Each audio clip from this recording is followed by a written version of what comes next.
Bennett, younger brother of Scott Bennett, will be doing stats this year, so Ty will be my partner throughout the season. And Ty, a lot of excitement building tonight is the Adair County Indians are home against a mighty rivalry, Russell County Laker team, and we're going to go through all the numbers here tonight for you, but just to open up the season, I think for both teams, just very exciting. Oh, yeah, and this is the time of year that a lot of people around the country look forward to the start of football season. And, you know, we know in middle of August it's usually pretty hot, but we've got a great night for football tonight. It's not too hot, and we know we got a great rivalry game set for you tonight. As we get closer to 7 o'clock, which is kickoff, we will have some comments from Coach Steve Stonebreaker, so don't go away for our pregame coverage. And speaking of that, Ty, Coach Stonebreaker takes over an Adair County team who last year was 3-7 overall, and Coach Stonebreaker wins the district at Casey County. He comes to Adair County, and you know, we've seen it firsthand.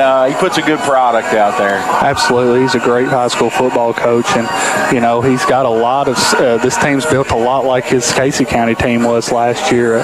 We'll see Lane Grant debuting at quarterback tonight. Of course, he's the Indians' leading returning rusher, who will move from running back to quarterback. And you know, Coach Stonebreaker likes to use the quarterback run a lot.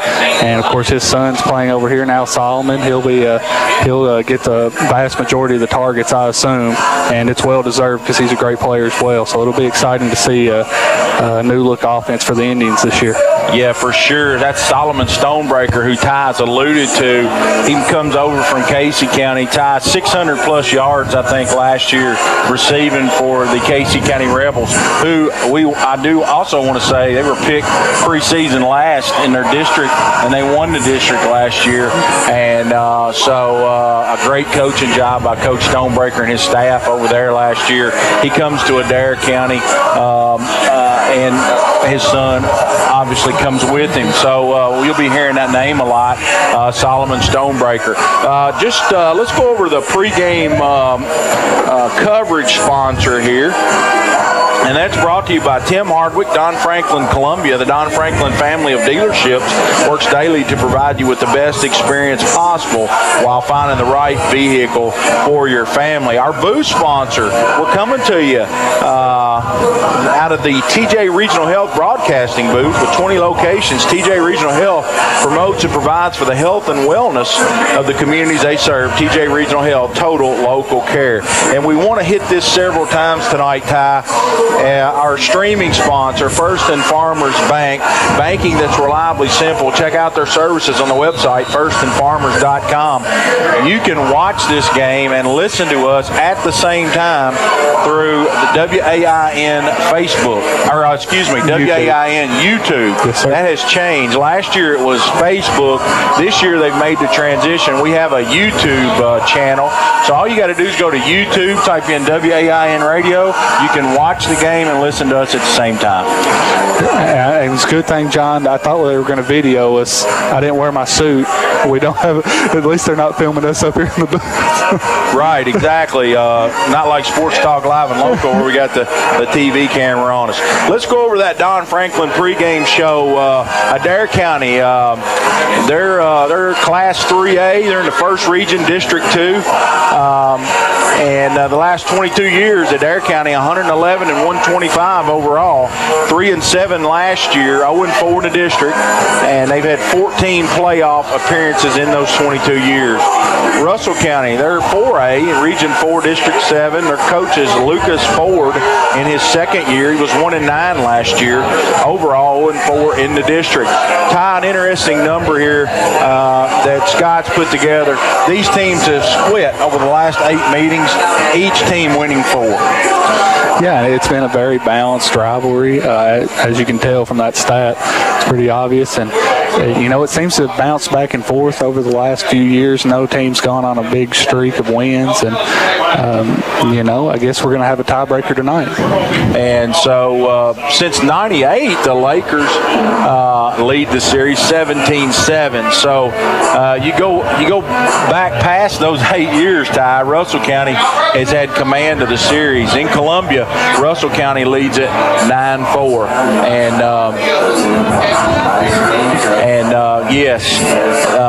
the Indians have outscored the Lakers 283-147 over the last 8 seasons, and Ty, very, very interesting numbers. One big thing that jumps out at me, starting quarterback Lane Grant, he ran the ball last year. We also saw him on special teams, and he was a dynamic player, really good defensive player as well. He only attempted 5 passes last year, Ty.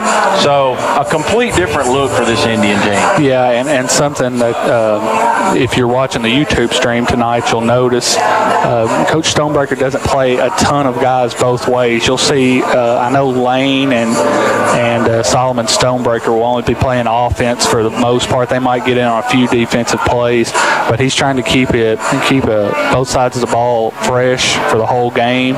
So you're going to see a lot of guys that didn't get a lot of playing time last year get some a run, especially on the defensive line. I know there's a couple of guys, maybe 2 or 3, that are going to be playing a lot larger roles this year for the Indians than they did last year. Russell County defeated the Indians 27-14 last season, and that game was played August 19th of 22, and that was at Laker Field. Byron Rogers led the Indians in rushing with 77 yards on 12 attempts with a touchdown. Lane Grant added 121 receiving yards and a touchdown. For the Lakers, Mays Gosser had 94 yards receiving and a punt return touchdown. Owen Lloyd, 13 for 23 for 160 and a touchdown. And Ty, I'll let you, I think it's a good time to talk about that. Early in the season, the preseason, Russell County's endured some injuries, and you never want to see any team have to deal with that. But you can talk about that a little bit. So as far as we know, and we noticed it in warm-ups, Owen Lloyd is out for tonight's game with an injury. Russell County will start Tanner Stringer. He's making his first career regular season start. He started their second scrimmage against Garrett County last week. But, John, I looked at the stats from last year, and if without Owen Lloyd and with the loss of players through graduation or players who didn't choose to play this year, Russell County is missing 100% of their passing, 85% of their rushing, 82% of their receiving, 90% of their points, and 90% of their touchdowns scored. So it's going to be pretty much a complete rebuild of your offense, and they're working through it, judging by their film from the scrimmages. But they are built for the future. I think there's just 2 seniors, according to the starters that we have for them. Both of them are on the offensive line, and there's at least 2 sophomores, and they're skill guys, both 2 wide receivers that are sophomores, 2 that are juniors. Their running back's a junior, and of course we just alluded to their quarterback's a freshman. So Russell County is going to be very young on the offensive side of the ball, and against the defense from the Indians that is very experienced and returns at least 85% of their production from last year. What I noticed early, came out to the last scrimmage, and looking at the chart today, trying to memorize some names, is Adair County, they're not playing but about 3 kids both ways. They're going to try early in the season to play people pretty much either on offense or defense. And, two guys that jump out are Lane Grant and Stonebreaker, 2 just fast guys that like contact. I would say, not having it in front of me, Lane was one of our leading tacklers last year. He won't play defense early. You might see him in a special occasion or something, maybe a goal line formation or something like that. But they'll come in emergency situations. They did in the scrimmages. So, like I said, they're available. They're at Coach Cross's disposal if they're absolutely needed, though. stay tuned. In about 7 or 8 minutes, we're going to have some comments from Coach Steve Stonebreaker. But first, I want to go over what we think. And again, we're going to say projected Indian starting offense. Let's start with that offensive line. At left tackle, Trevez Taylor. At left guard, Hayden Bennett. At center, Kyler Burton. At right guard, Blake White. And at right tackle, that's Josh Smallwood. And Ty, I don't know if you have sizes and weights on those guys, but before I move any farther, I would just say Adair County's offensive line is going to be very, very big. Very big and very experienced. 3 seniors, I believe, and 2 juniors, Kyler Burton and Josh Smallwood being the underclassmen, but very experienced and great size up front for the Indians, and they'll set the tone tonight. At quarterback, as we said, Lane Grant. At running back, we're gonna go ahead and read what's on the depth chart, but we don't know. Dakota Morse, he handled a lot of the carries the other night in the scrimmage, and if it's not Dakota Morse, it will be Ryder Rogers, more than likely. And I tell you what, Jared, while they're getting ready to send it to the Adair County Marching Band for the national anthem, let's go ahead and get those comments from Coach Steve Stonebreaker right now while we take an extended break for the national anthem. So, Jared, if you could go ahead and cue that up and play that for us. You're listening to Adair County football on the Adair County Athletic Network, 93.5 WAIN. We prepare for the 2023-24 opener as the Russell County Lakers come to Columbia, and Coach Steve Stonebreaker's with me. And Coach, since you've been here, I know there's a lot of excitement and leading up to now. And how exciting is it going to be to take that field Friday night? Well, it's always excited. Always a lot of excitement for the first game of the season, and that's no different this year. The kids, they've worked hard in the off season in the weight room and worked hard in the preseason, and have really, honestly, competed very well in our 2 preseason scrimmages, and surprisingly well, to be honest, because I really didn't expect them to compete that well and be that focused from a mental standpoint coming out. But we've scored 8 of our 9 drives in the 2 scrimmages as far as our varsity offense, and then defensively we only gave up 1 touchdown with our varsity defense. So those guys competed well in the scrimmages, and I know they're ready to get going. And when you have a rivalry to open the season, it always pushes things in the off season, and that's one thing about opening up with a rivalry game, and you can tell it's been that way with our kids. Coach, I came out to the Barron scrimmage, and it just seemed like a lot of excitement out here. You had the middle school, I know they scrimmaged first, and then Barron, I pull up, and there's a huge crowd here for a scrimmage, and it just seemed a little different, and I know there's a lot of excitement in the air. Yeah, I mean, I don't know how different it is as far as, the fan perspective and the stadium atmosphere and that kind of thing compared to the past.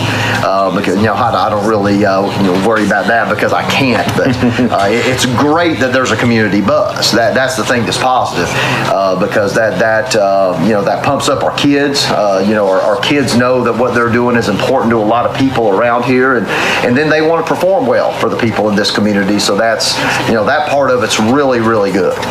Coach, my next question, Russell County, can you talk about them a little bit on both sides of the ball?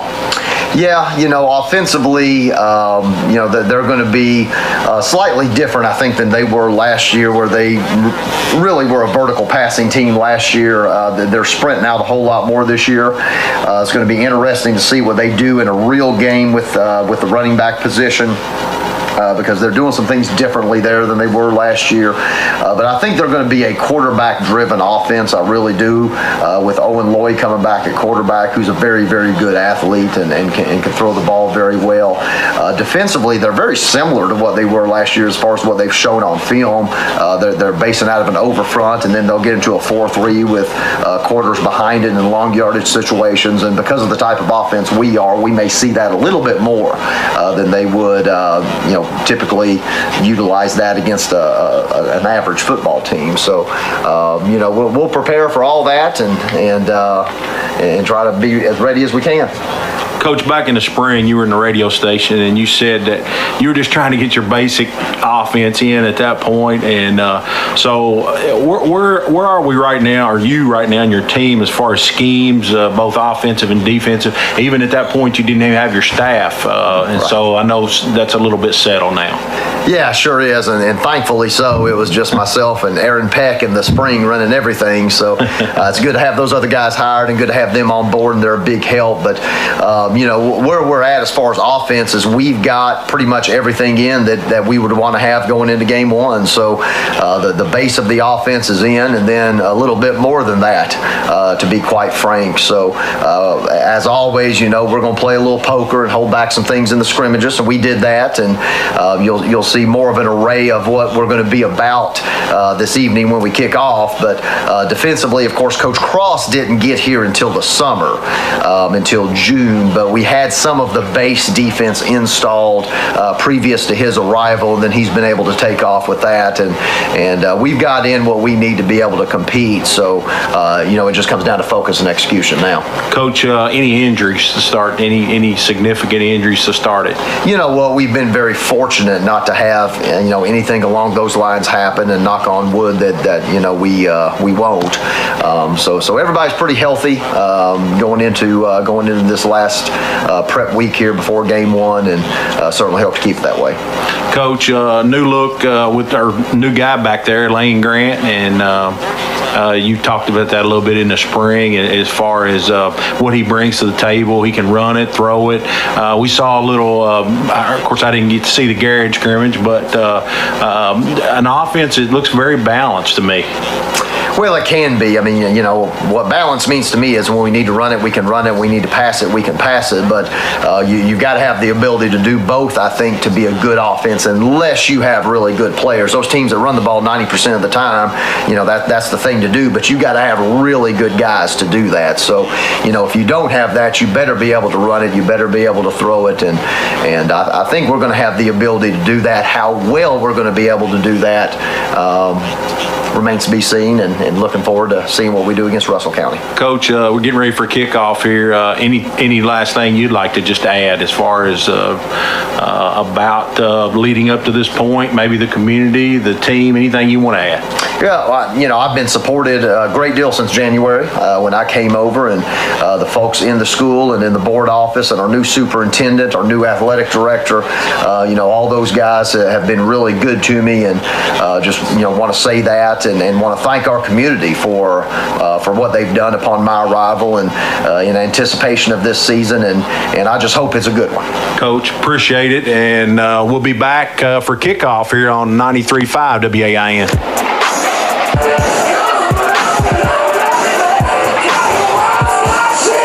Yeah, we're back as the Adair County Marching Band performed the national anthem. Let's finish going over that Adair County offense. We talked about the offensive line, Lane Grant at quarterback, Dakota Morse at running back. At wide receiver, Solomon Stonebreaker, Jacob Lacey, Caden Wasson, and Jaden Millard.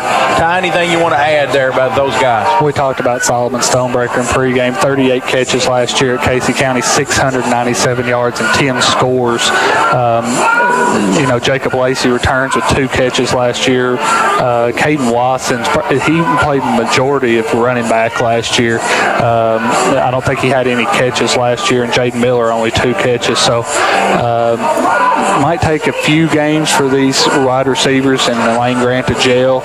They look pretty smooth in the scrimmages, given that some of these guys don't have a lot of experience at receiver. But you'll see a lot of Aiden Smith as well at receiver. He had 4 catches for 29 yards last year. And Brylan White will also rotate in. And at tight end, you'll have most of the time you'll have Timothy Strebel and Malin Koblentz, they'll be alternating in and out at tight end.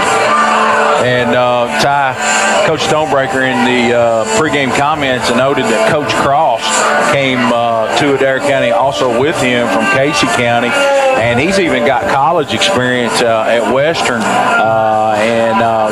several schools around high school experience as well. I believe he was at Western, if I'm not mistaken, when they won the national championship under Jack Harbaugh in 2002. So he's got a lot of great experience in winning programs, and I have a feeling he's glad that he's got the guys he's got running this defense for him, John. For sure. Let's go over that defense, and again, this will be left defensive end. Blake White at defensive tackle, Trevez Taylor at be right defensive tackle. That'll be Andrew Zanotti, and at right defensive end, Malin Koblenz. At cornerbacks, the two cornerbacks on the depth chart, Caden Wasson, he'll be playing corner on that right side, and Jacob Lacey will be corner on this left side. Linebacker core, and Tom will let you comment on these guys a little bit, but you got the Rogers brothers, 30 and 32, and I know Byron had a great year last year, just flying to the ball. He also ran the ball a lot on offense. Right now he's playing defense, and Byron's wearing 30, Ryder's wearing 32. Also at inside linebacker on the other side, Timmy Strevel and Dylan Wilson at outside linebacker on the left side. So anything you want to say there? John, Timothy Strevel, he's their leading returning tackler, 95 tackles last year, 9 tackles for loss and 2 sacks. And John, he's everywhere, and he loves hitting people. And Russell County's going to have their guys keep their head on a swivel, or Timothy Strevel will deal the punishment out there, and so will Byron and Ryder as well. Byron returning 60 tackles, 5 tackles for loss, and Ryder had 43 tackles last year, 5 for loss and 1 sack. And at safety, I'll go ahead, John, and take it. It's Aiden Smith. He returned 64 tackles himself, 27 solo tackles from the safety position last year, so he saved a lot of scores, and he had 1 tackle for a loss. Caden Wasson at cornerback, he returns with 19 tackles last year and 2 interceptions, which tied for the team lead. So, John, a very experienced defense for the Indians. I sense, and I don't want to let the cat out of the bag, but I sense some excitement on the defensive side of the ball this year, as we'll see how much pressure this front four also can get on the quarterback. But I've been calling football games for a long time, and this is one of the biggest offensive and defensive lines that I've seen all year. So, Ty, you want to go ahead with those? Yeah. Just got handed the officials card. The referee tonight is Rick Eldridge. The umpire, Scott Kleckner. Head linesman Clint Whitaker. Line judge Dwight Engel. Back judge Ryan Guthrie. Field judge Jason Woodcock. And side judge Tony Peters.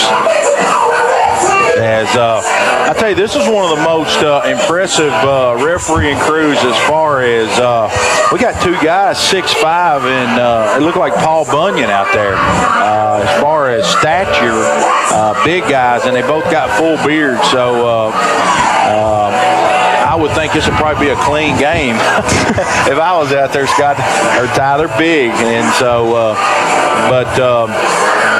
Scott or Ty, let's talk a little bit about Russell County a little bit with the injury. We're anticipating Tanner Stringer back there at quarterback. Yeah, for a freshman, he looked really smooth back there in warm-ups and in the film I saw of him against Garrett County in their second scrimmage last week. But, John, it's just like any other freshman. He's going to take his lumps, and like we discussed before the game, before we came on air, I believe if the Indians do their jobs and don't get overzealous and try to do too much, and if they force Russell County to try to make a lot of plays tonight, with them being so young on offense, it's going to really work to the Indians' advantage. We'll see, and my big thing is I really like a team that performs well, the offensive line and special teams. Ty, I'm always saying we're in field goal range, and I got a buddy that says, hey, you don't need to say that because we don't have a field goal kicker, so don't even bring that to the table. I know Aiden's been kicking extra points for this team, but you get inside the 10-yard line and your goal to go and you're down less than 3, that can really, or 3, that can really come into play. Yeah, and let's be honest, John, you were at the scrimmage the other night. We struggle sometimes in the kicking game, but you never know. Aiden, I think, was like 8 of 13 last year, I believe, on the extra points. So that's not a terrible percentage for a school, especially that a lot of these teams get their kickers from their soccer programs and other sports like that. So he's been solid. Hopefully he can keep it up this year. We're going to go ahead and get our first quarter sponsor read in. This first quarter is brought to you by Barger Insurance Agency. Let them help protect you. Proudly insuring Kentucky farmers, individuals, and businesses since 1929. Visit their website, bargerins.com. And we'll also have some in-game sponsors. Our first down sponsor, hopefully we'll be saying this one some tonight quite frequently. That's Columbia Pharmacy. And they're a locally owned pharmacy. We're more than just a prescription. Your family. Visit Columbia Pharmacy on Birchville Road and be sure to check out the Flavor X machine. Touchdown sponsor tonight, Breath of Grace Wellness Touchdown. And they have 11 years of experience, so we'll talk about them a little more in depth as when the Indians score a touchdown. Timeout sponsor brought to you by Napa Auto Parts, Kane Auto Supply, and Scoreboard sponsor brought to you by Landon Edwards at Adair County PVA, and Landon always been a supporter of Adair County Athletics. Let's go over our complete sponsor list while Ty hopefully catches who gets wins the toss as the players and officials have gathered right at midfield on the 50-yard line. Burton Ace Hardware, United Citizens Bank, TJ Health Columbia, Jeffries Hardware, Barger Insurance, Tim Hardwick, Don Franklin Columbia, as they were our pregame sponsor. Columbia Pharmacy, Adair County PVA, Landon Edwards, Breath of Grace Wellness, Grissom Martin Funeral Home, Downey Eye Clinic, Napa Auto Parts, Kane Auto Supplies of Columbia, TJ Health Columbia, Lindsey Wilson College, Hot Print Screen Printing, First and Farmers National Bank, and Duo Broadband. So that's just a quick rundown on our sponsors. And Ty, you got anything you want to add here? Excited for football season, John. Excited to get it started. We're going to send it back for just a 1-minute break as we'll see who wins the toss. We'll set the stage here on the Adair County Indian Athletic Network, 93.5 at WAIN. Have you injured yourself playing a sport or exercising? Sports medicine experts at TJ Regional Health are trained to get you back on the road to recovery, whether you're dealing with sprains, fractures, knee and shoulder injuries, or other common injuries. Our goal is to prevent illness and injury in active individuals of all ages and help prevent future problems to maximize your performance. Find out more at tjregionalhealth.org/rehab. Patients first. Team always. TJ Rehabilitation Services. On any given night, you can see a once-in-a-lifetime Why would you wander around the warehouse? You could just buy your neighborhood Ace. In addition to Ace's award-winning service, we have top-rated paint brands. Plus, our color matching technology allows us to match any color. So stop wandering and start painting. Head to your neighborhood Ace today. This is the UK Sports Network. Saving $40 instantly on the DeWalt 20-volt max lithium ion power tool. Hi, this is Connie at Hot Prints in Columbia. In August, we'll reach a huge milestone in our business, 25 years, and we've decided we want to celebrate all year long. So every month, we'll be having a drawing of $50 gift cards for a local Columbia business. Just go to our Facebook page for more details. We'll also have an open house in August to celebrate our big day where we will be giving away our grand prize. Remember, we are here for all your screen printing, embroidery, engraving, and signage needs. We are in Columbia. We are Hot Prints. This is the UK Sports Network.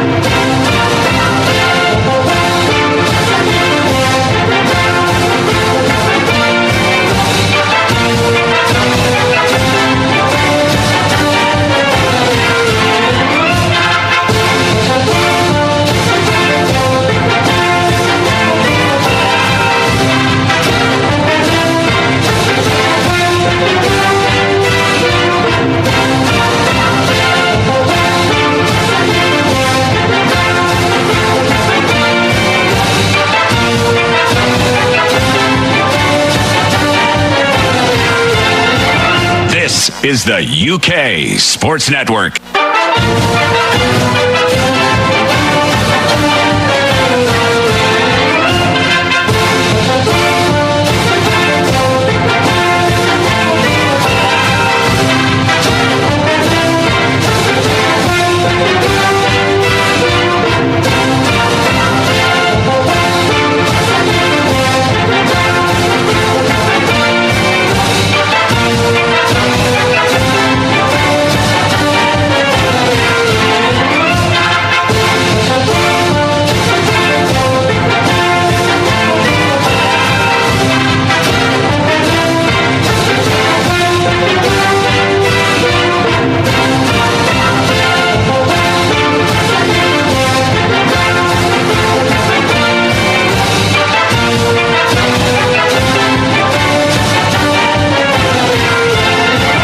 This is the UK Sports Network.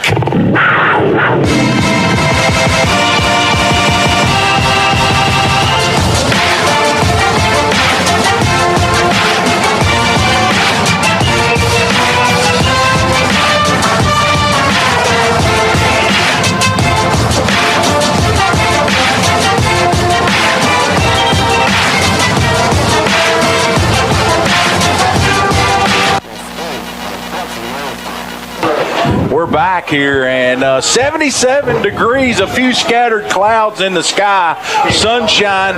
Russell County is going to receive the kick, and Adair County's Lane Grant will kick it off. And looks like Leclerc is back deep for Russell County. He moves on the football. It's a low squibber, and it's going to be picked up by number 16, laterals it back. And he's going to get hit at the 31-yard line, and that's a good special teams coverage, a very dangerous pitch there. Kenneth Willis ended up with the football and returned it about 12 yards to the 31-yard line, so Russell County will take over first, Ty. John, that looked like a lot of nerves there on that kickoff. A lot of panic set in for Russell County, I believe. And Lane Grant kicked the ball and got down the field and made a great play. He was assisted by Jaden Miller. And hello, Adair County. Here's the snap. It's a little screen to Willis. Willis is going to get across the 35, hit there, goes down. They're going to mark it right at the 35-yard line as the tackle by Jacob Lacey. And so that's going to bring up 2nd and 6 for Russell County. They're in the white jerseys and the red pants trimmed with blue, and Adair County's in the blue with white pants.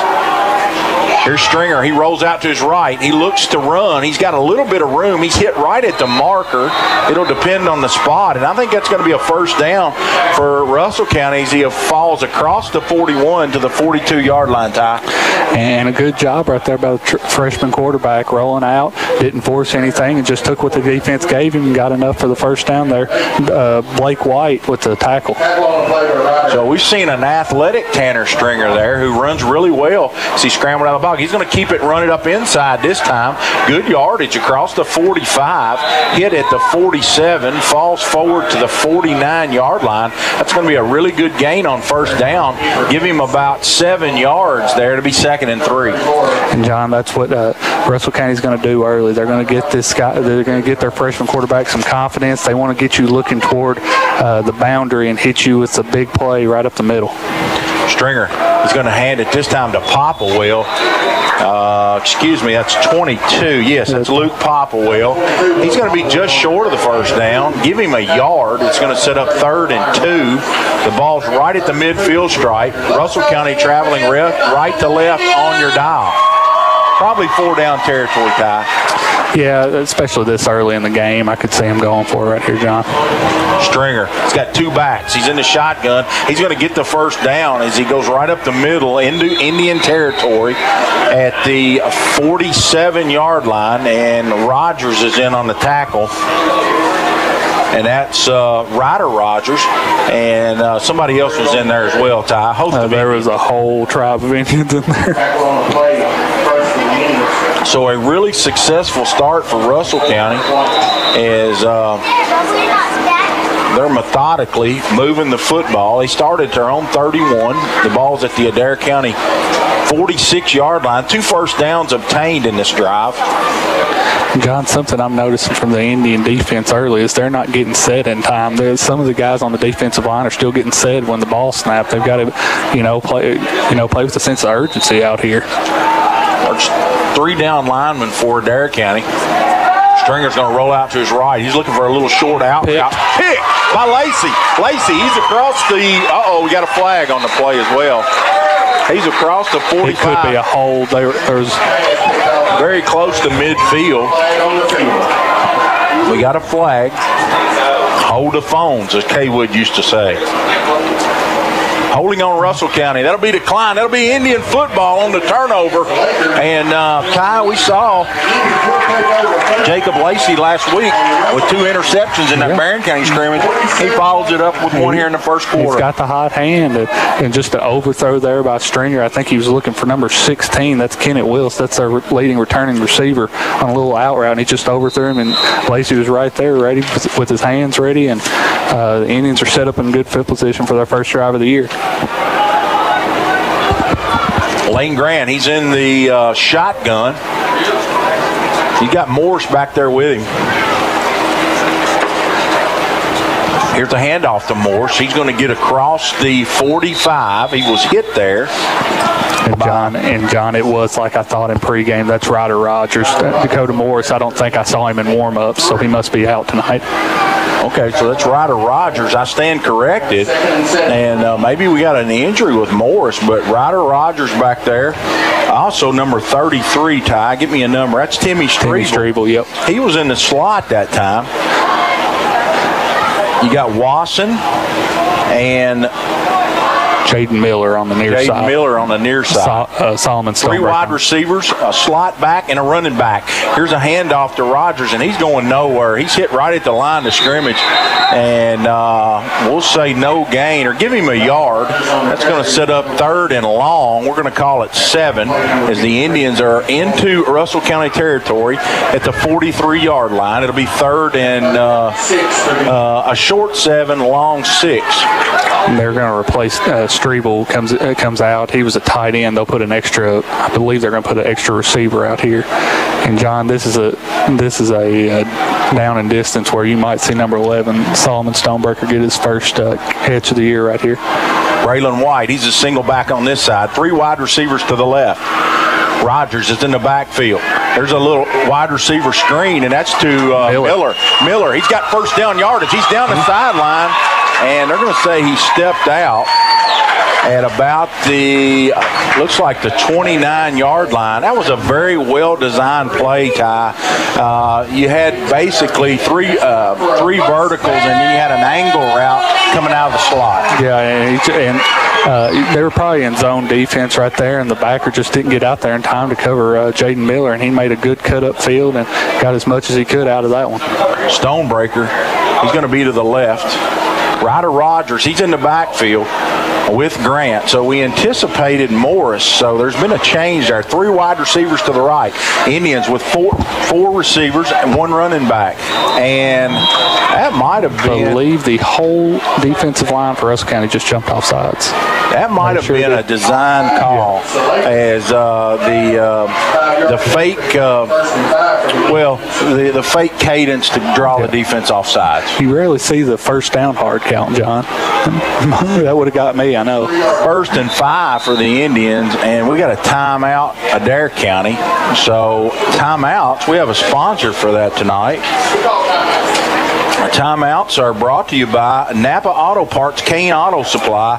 They are your source for quality automotive parts for your car or truck.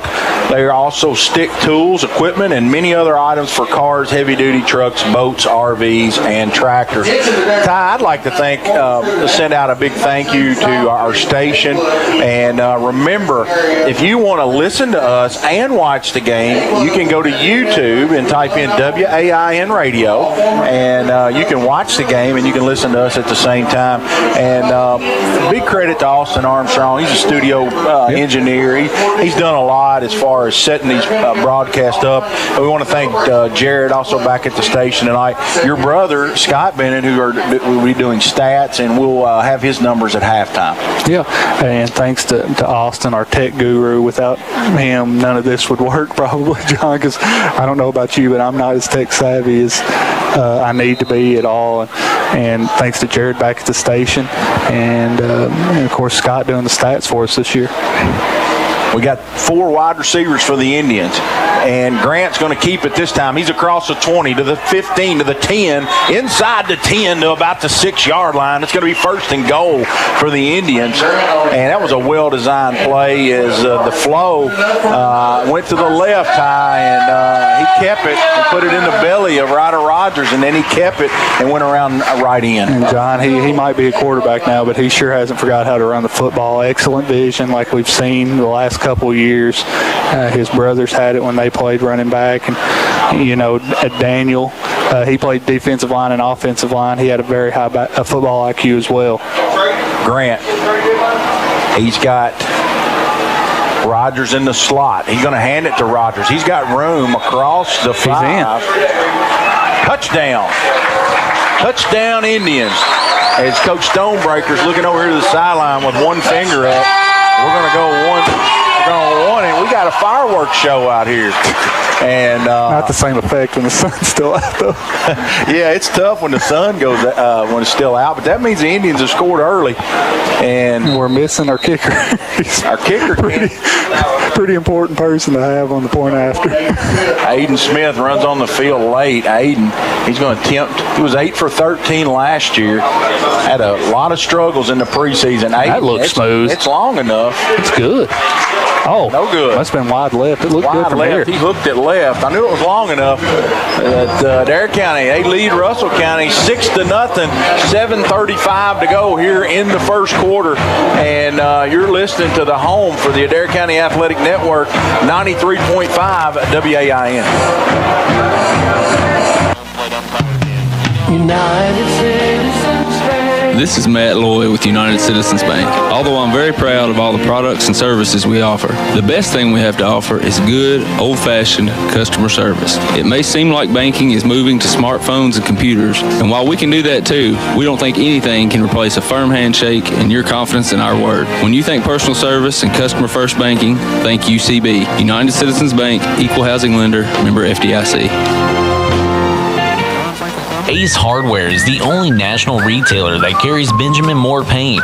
Now, Benjamin Moore's premium quality and huge selection of colors will be right in your neighborhood, along with the award-winning service and advice Ace has always provided for your paint projects. Around the block, what you need in stock with people who know their paint. Be sure to stop by Burton Ace Hardware and check out the Red Hot Buys, including the Ace Rewards exclusive, instantly saving $2 on Kiehl's all-purpose primer gel.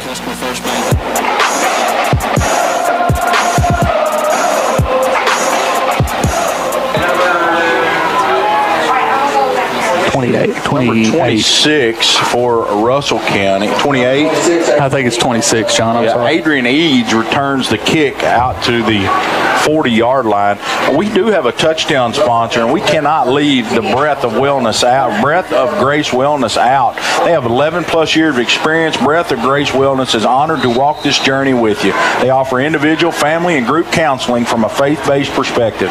Visit their website, breathofgracewellness.com. And here's Stringer. Handoff to number 10. That's Jordan Beck. Jordan Beck with the handoff, and he gets good positive yards. We'll give him 6 yards out to the Russell County 49-yard line.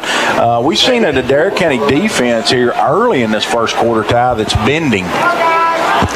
Yeah, and they played a lot of bend, don't break defense last year as well. I think that might be what we're seeing again tonight. And like I said, John, it kind of worked out the way I thought. As long as we do our jobs on defense, Russell County's really young on offense. They're going to make some mistakes, and we took advantage of the last possession on that interception and turned it into a touchdown. Stringer, he carries for a first down. They're in Adair County territory at the 43-yard line. Stringer, he's going to hand off to number 10. Nowhere this time as Trevez Taylor wraps him up. That's Jordan Beck. And let's see if it'd be no gain. Somebody shot in there like a torpedo, John. I don't know who that was. Or it might have been Trevez. Our 6-0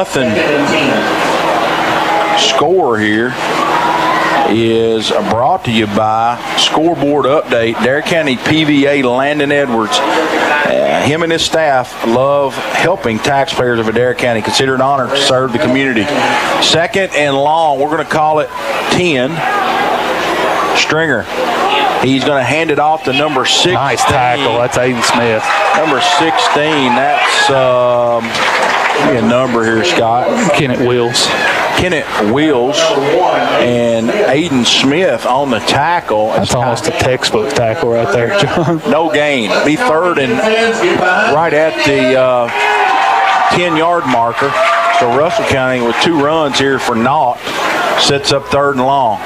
Stringer back to throw. He's looking deep down the sideline and dropped by number 16. Got lucky right there. Lacey tried to get greedy and undercut it and let him get behind him right there. Wills dropped a touchdown. Jacob Lacey took a, as Ty said, a bad angle, and Wills, it hit him in the hands, and he dropped it. He was going to just walk in for 6. He saw that second interception in his eyes, didn't he, John? Tried to jump it. Looks like they're going to go for it here from the 41. I'm a little surprised. 4th and long. Drops back to throw. And we got a hold here. It's coming back anyway. We're probably going to see a punt as he runs for the first down. This young man, he's got a lot of speed, this Tanner Stringer, more than showing I thought. No fear, too, especially for a freshman. Number 54 there was applying. That's Blake White. He was on the heels of the quarterback, and that right tackle grabbed him, Ty. Yeah, that's number 55. That's Jack Shear. He's a converted tight end fullback that they have converted into a right tackle, and there's nothing he had to hold right there. His quarterback was going to be in major trouble right there. Trevez got a good jump on that snap. Mason Morrison will do the kicking duties. He will also do the punting for Russell County. The ball is at the Russell County 49. He's standing at the Russell County 35. 4th and 18 for the Lakers. And Aiden Smith is back to return the punt. Here's a snap. It's a good one. Morrison, he gets it off. It's a high end-over-end kick. And it's going to be fair caught by Aiden Smith. I think Aiden's going to wish he hadn't fair caught that. I thought he had some room to wiggle a little bit right there, John. He had a lot of room. But here's the thing. You got to applaud Aiden for not making a huge mistake there. He secured the catch. And the way that Indian offense looked the first drive, you want to give it back to him. As Stonebreaker said in the pregame comments, the Indians scored on 8 of their 9 drives in the 2 scrimmages. Yeah, I mean, their offenses look really efficient, a lot like his offenses at Casey County the last couple of years.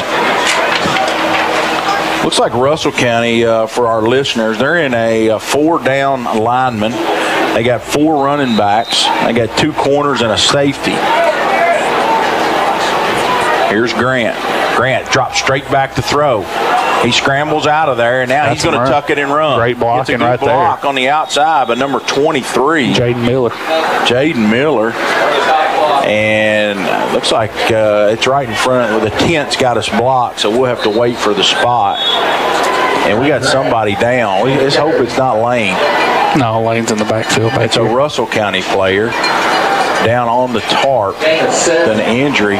Give Lane ball will be on the 28. I don't know. 7 yards, as the PA guy said. I would argue and say 6, but we're not going to argue on the air. It's going to be 2nd and medium for the Indians here. They lead it 6-0 here, and our second quarter sponsor here is remember, Barger Insurance Agency. Let them help protect you. Proudly insuring Kentucky farmers, individuals, and businesses since 1929. Visit their website, bargerins.com. 77 degrees at kickoff. John Shelley joined by Ty Bennett as that temperature, Ty, is gradually creeping down. We're at 75 right now, so here in about another hour when that sun goes in, it's going to be perfect for football. John, I didn't know really what to wear tonight. I saw the low was supposed to be 53. I went with the jeans and T-shirt, so just to be safe. So yeah, well, you never know what you're going to get up here. Is no air conditioning. We might want to take a break, John. They're calling for the ambulance. They're calling for the ambulance. So, Jared, we're going to take an extended break if you can hear me. Probably, let's look at 3 minutes here as they're motioning for the ambulance. We'll try to get you a number. It's a Russell County Laker player. Paramedics, we need you to report. And so we're going to send it back. You're listening to Adair County Football on the home of the Indian Athletic Network, 935 WAIN. We'll be back.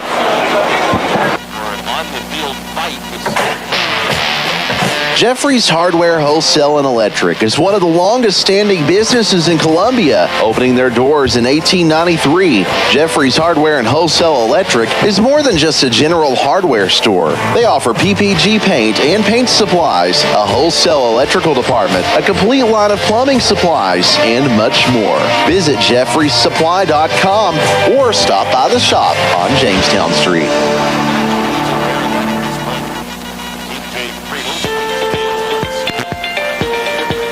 Brad Hodges here, Market President with First and Farmers National Bank.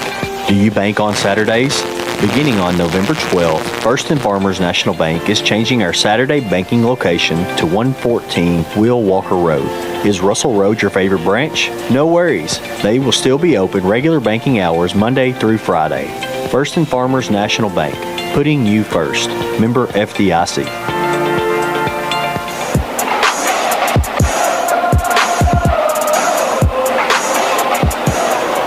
We're pleased to report that Jack Springer, the injured Laker, has ran off the field. So that's kind of unusual. The PA call for the paramedics, and then the player runs off the field, but that's all good.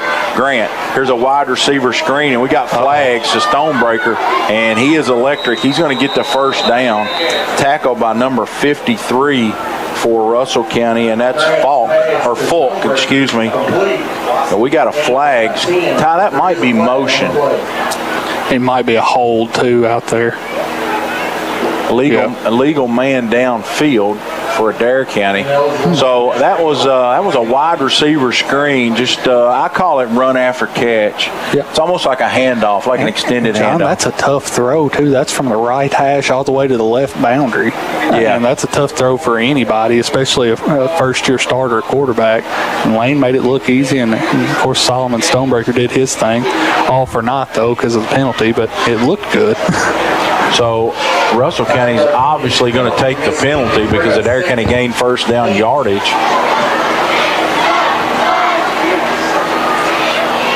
And the official comes over and explains to Coach Stonebreaker, who is an offensive perfectionist, and he wanted to know what happened. Probably somebody not enough on the line of scrimmage is what it looked like to me. So anyway, we're going to look at 2nd and 8 as Grant's got Ryder Rogers back there with him, and they're going to hand it to him, and he breaks one tackle across the 30. He's hit at the 31-yard line by number 16. That's Wheels. Kenneth Wheels makes a good shoestring tackle. We're going to spot it at the 33-yard line. That is a first down. First down yardage. So Ryder Rogers, Ty, he looks, he's not in a hurry back there. He's got good vision. Yeah, and he runs a lot like his brother. He's got bad intentions when he goes through there. And Jaden Miller did a great job of blocking downfield, but he might have blocked too well right there and blocked himself right into Ryder's way. 4 wide receivers, a slot, and somebody didn't know the snap count. It's not good when your center don't know the snap count. As Burton is playing center. That's for that Indian offense. That's Kyler Burton, and he's the center. Let's go over that offensive line from left to right again. At left tackle, Trevez Taylor, Hayden Bennett at left guard, Kyler Burton at center, Blake Biscuit White at right guard, and Josh Smallwood at right tackle. Indians with a little more of a compact set here. 2 wide receivers. You got one guy in the slot, Grant, straight back to throw out of the shotgun. Now he's going to scramble. Nothing there. He's looking to run. He breaks one tackle. He might be gone. Across the 35, he cut the wrong way. And he's going to be hit at the 40-yard line. He's going to be close to a first. By number 6. That's Parker Riggins.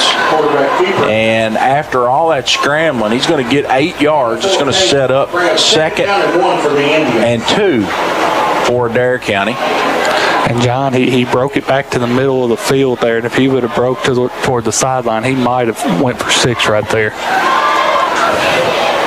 Stonebreaker split wide out to the right. Here's a handoff to number 32. That's Rogers. He breaks one tackle at the 46.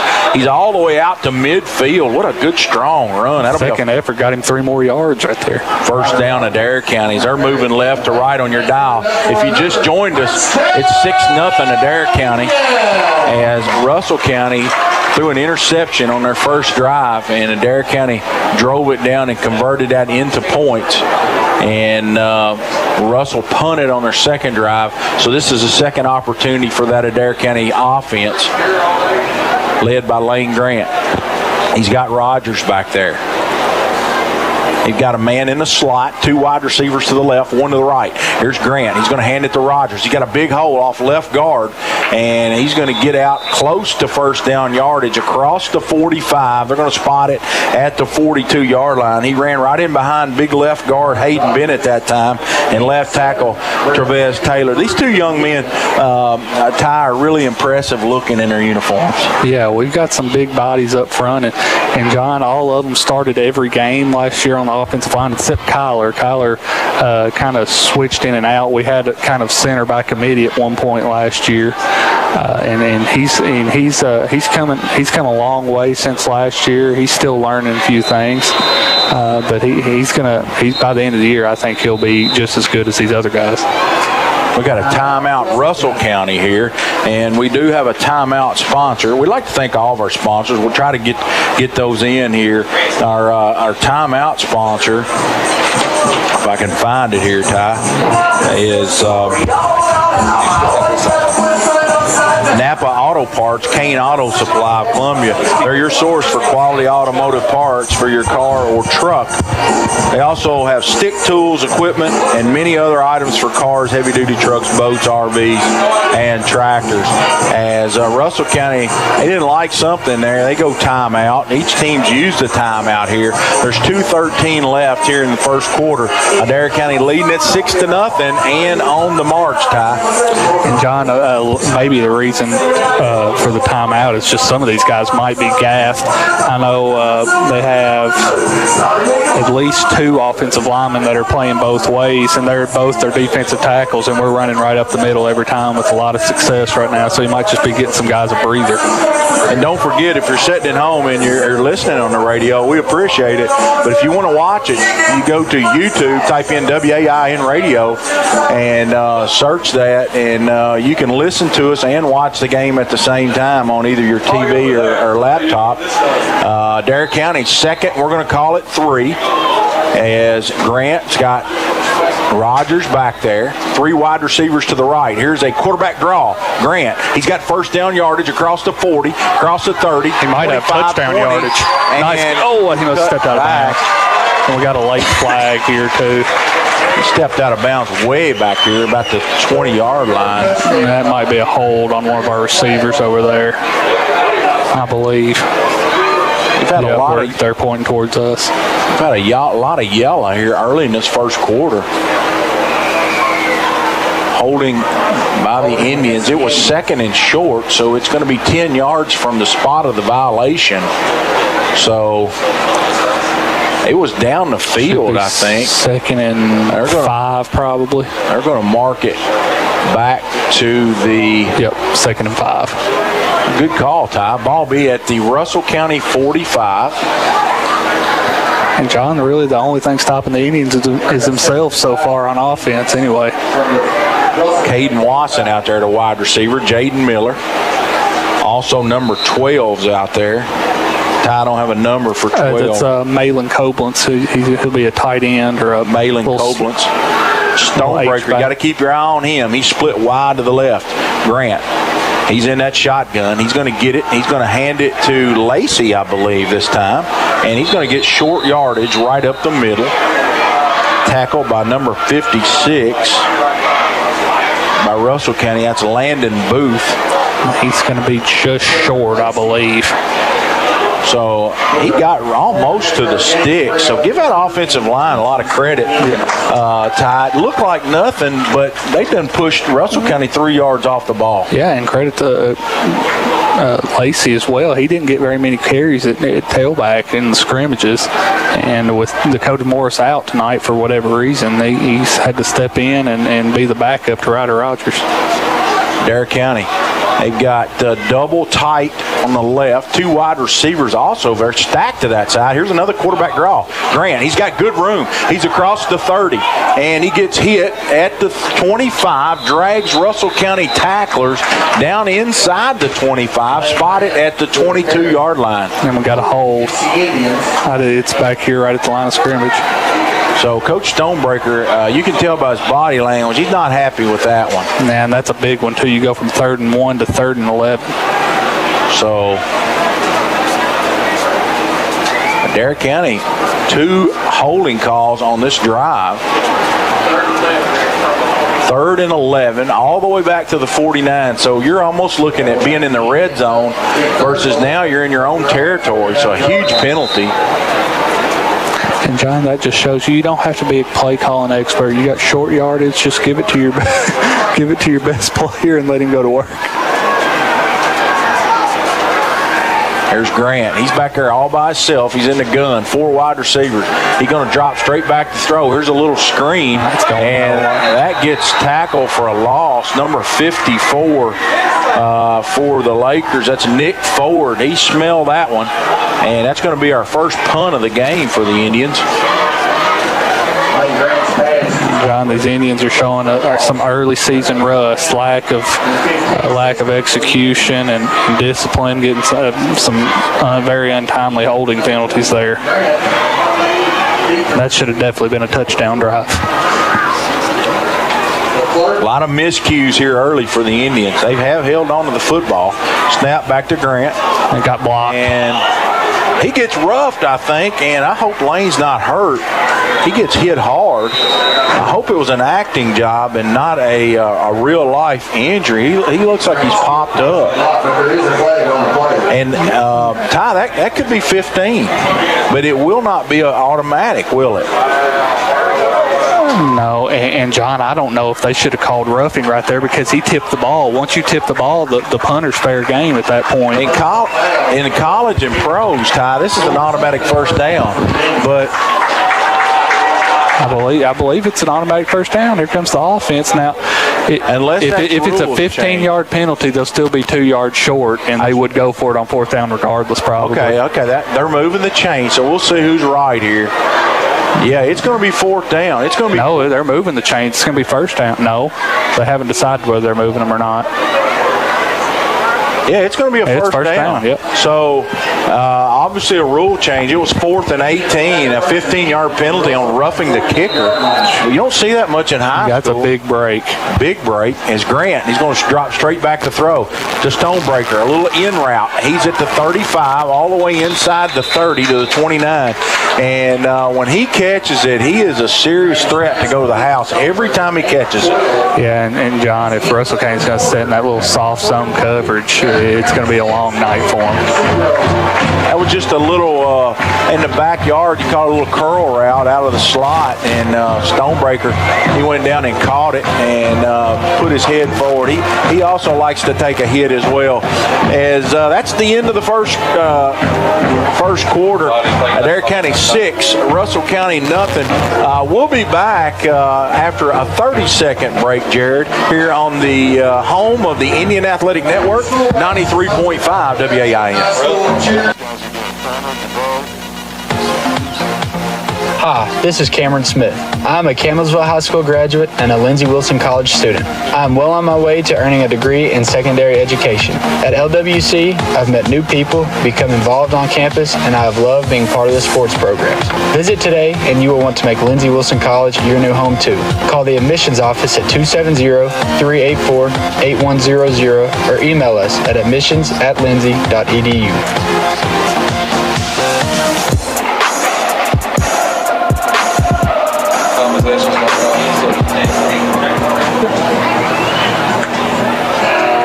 We're back here on the Indian Radio Network. We'd like to thank all of our sponsors, and especially our first and second quarter sponsor, Barter Insurance, as they do a lot for us. Also, our first down sponsor, that's Columbia Pharmacy. And Adair County just successfully completed a Columbia Pharmacy first down, where you're more than a prescription, your family. Visit Columbia Pharmacy on Burkesville Road and be sure to visit the Flavor X machine. And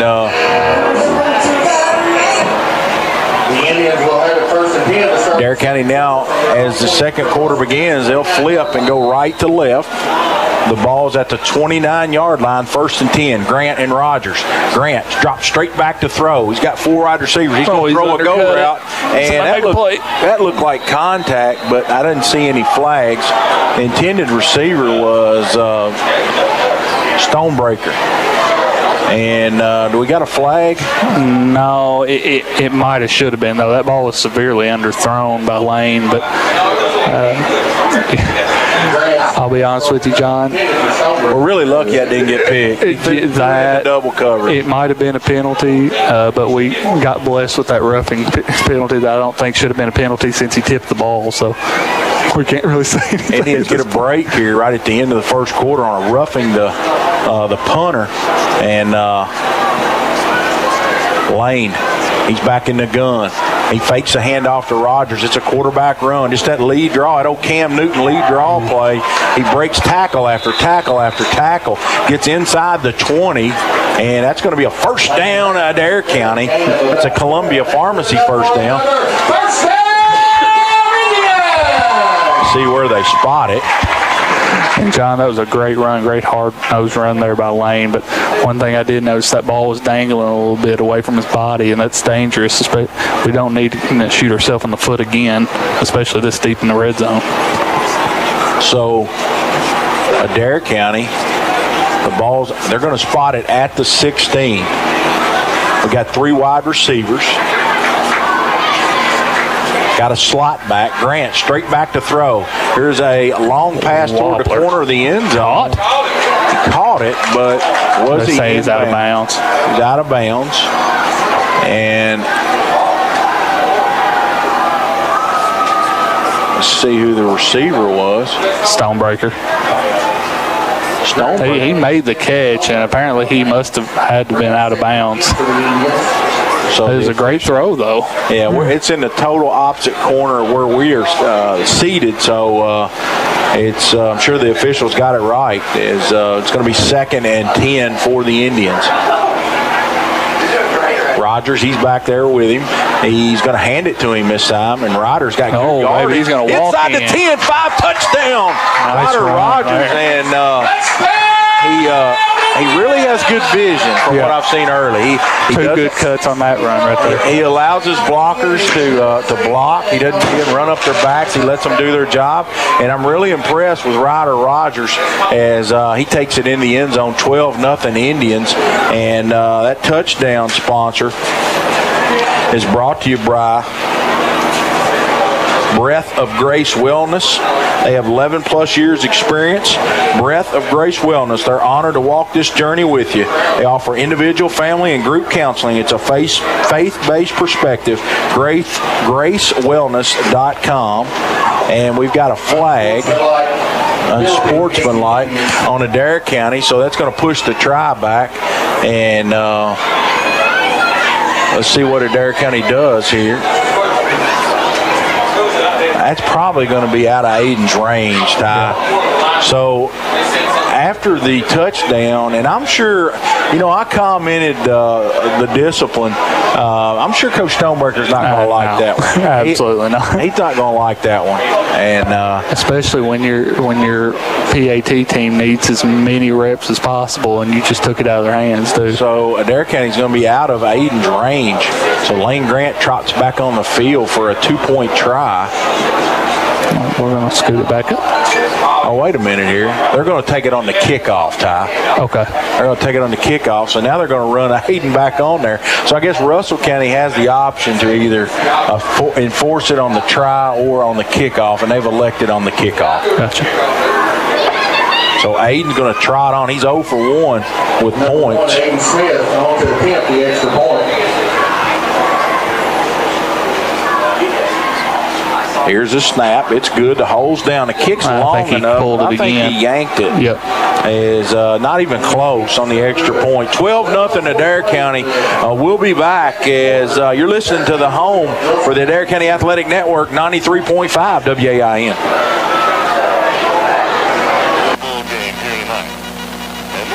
This is Nick Fudge with United Citizens Bank. Whether it's your first loan or you've been banking for years, we are ready to be your bank. At UCB, we like to keep banking simple. We probably aren't the best at flashy ad campaigns or sales pitches, but we will always give you our best and stand behind our word. Stop by and see me at our Jamestown Street office or any of us at our other convenient locations. We want to be your bank, United Citizens Bank, equal housing lender, member FDIC. Do you have a business? Are you running for an office? Maybe you've just got a kid in sports. No matter what you've got going on in your life, Hot Print Screen Printing and Embroidery's got a service or product you need. We've got a large selection of pre-printed items available in our storefront that you can just walk in and buy anytime, including Adair County Indian shirts, Adair County band shirts, and Columbia, Kentucky apparel. So come on by and check out all the great services and products available at Hot Print Screen Printing and Embroidery, or call us anytime Monday through Friday from 8 a.m. till 4 p.m. Let us put our experience to work for you.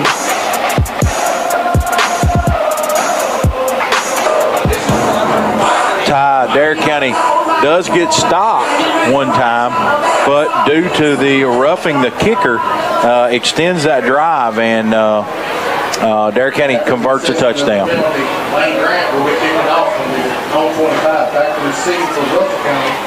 And we've got a score to report. Greene County has defeated Garrett County 34-20, and I think that game was at Garrett County. Here's Grant with a low line drive, fielded by number 26, and that's Aiden Eads, and he gets absolutely Timmy Strevel.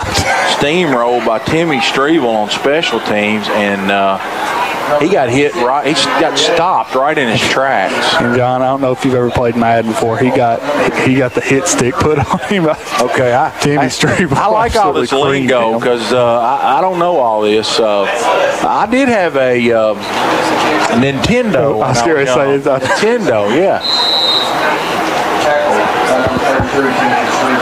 So Russell County takes the field.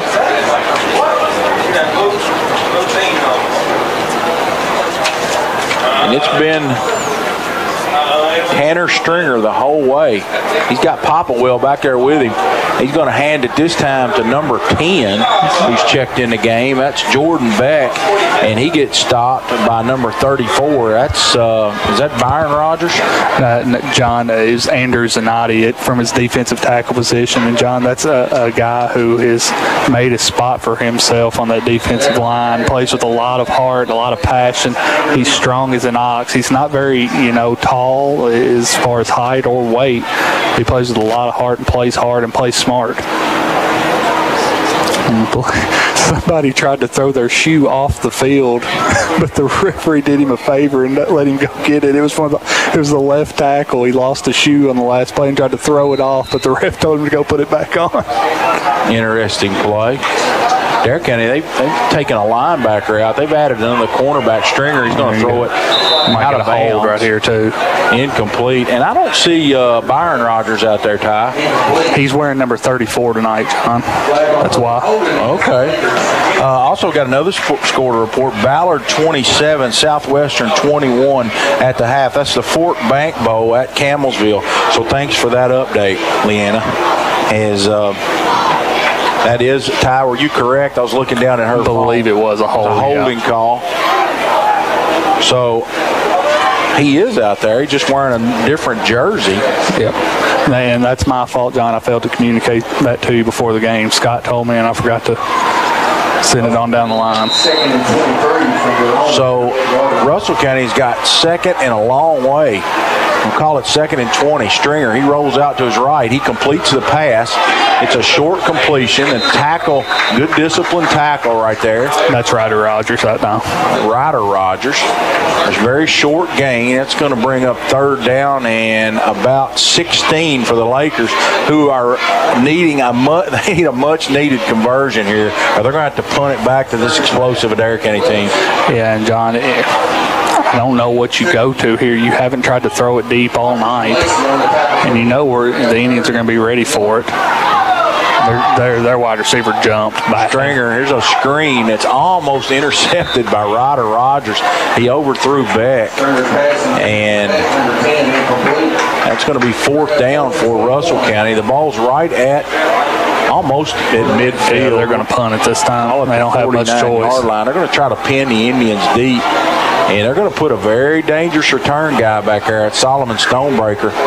As I'll be curious to see if Russell County punts it to him. And John, that's number 26 back to punt. That's Mason Morrison. He uses that Australian style punting technique, and it lets your cover guys get a little bit further down the field before you get the kickoff. So. But it also makes you susceptible to a block right here. There's a snap. It bounces back there to him. He does a good job getting it off. A little bit. It's a short punt. It's going to be roll out of bounds at the Adair County 37-yard line. So good field position for the Indians. A good job by the kicker there, Mason Morrison, to get that off. It too hot back there to him. And he just had to basically field it and kick it as soon as he received it. Didn't get to follow through as the Indians were putting pressure on him. But trickles out of bounds at the 37-yard line. Indians already leading 12-0. That's a Landon Edwards scoreboard update here. The Indians come off the sidelines, as I'm sure the play's already called. The center tonight, Kyler Burton. Indians have been in the shotgun all night. It's been Ryder Rogers back there with him. 4 wide receivers. Grant got Miller in motion. Fakes the handoff. Lane's getting pressure, and he's going to be sacked this time. He had Miller in the flats, and he never even looked at him. 22 gets a sack for the Lakers. That's Luke Popplewell with the sack. Yep, John, he's their leading returning tackler from last year. 38 tackles, 3 tackles for loss, tied for the team lead. So he's the leader of that defense at the linebacker position. So Luke Popplewell with the tackle. It's for a loss. We'll say 6-yard retreat. It's going to be 2nd and 16 for the Indians, going left to right in the blue jerseys and the white pants with the blue stripes. Blue helmets. Grant. Him and Rogers, they've been back there all night. 4 wide receivers, 3 to the right, 1 to the left. Grant back to throw. He's going to throw it deep down the field. Man, what a catch! Stonebreaker comes down with it. That's Wesson. That's Wasson. Excuse me. Stonebreaker wears 11. Wasson wears 14. And because he had that jersey, I couldn't tell. And what a catch by Wasson. And I thought it was going to be intercepted. Yeah, I think that was Parker Riggins, number 6, or either it might have been number 3, Leclerc, the safety. They got there right at the same time, and it was almost like a tug of war with the ball as they were running down the field. Wasson, with that great strength that he has, takes it away from Leclerc, and a big gain for the Indians. It was similar. The analogy I would use is 3 guys go up for a rebound, and they're all up at the same height, and they're all in pretty good position. It's just kind of the wheel of who wanted the ball, absolutely. And he just kind of went and got it. We know how hard-nosed that Wasson plays, and you should never bet against him in a jump ball situation like that. Caden Wasson with the catch.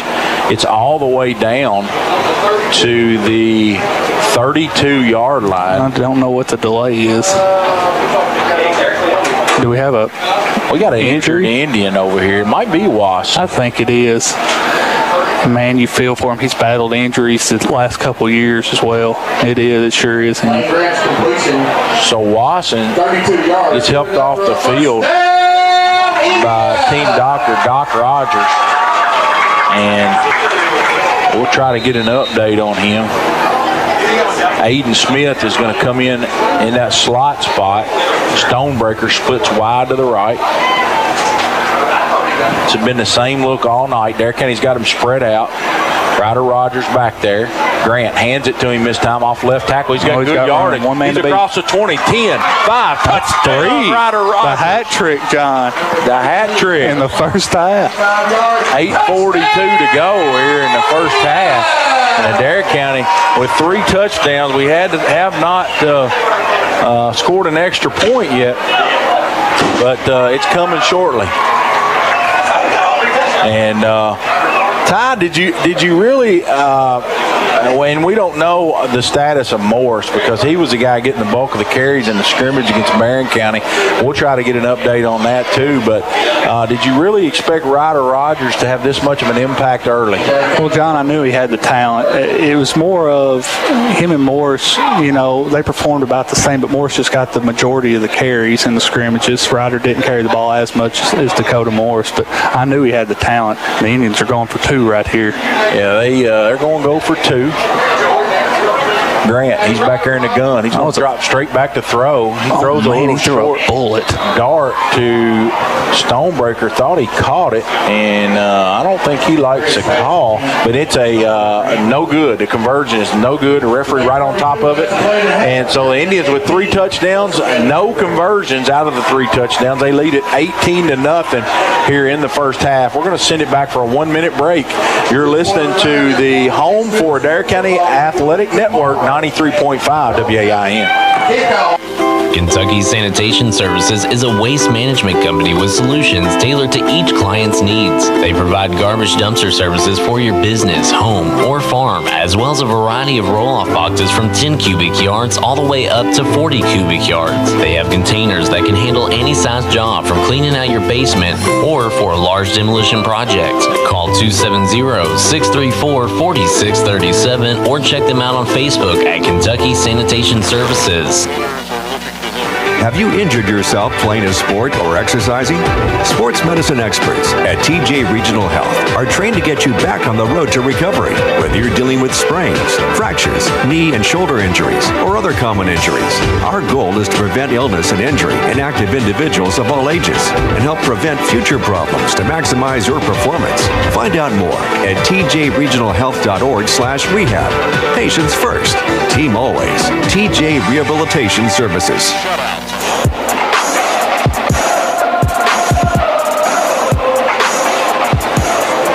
Ty Bennett, John Shelley. It's been all Indians here in this first half. 8:42 to go.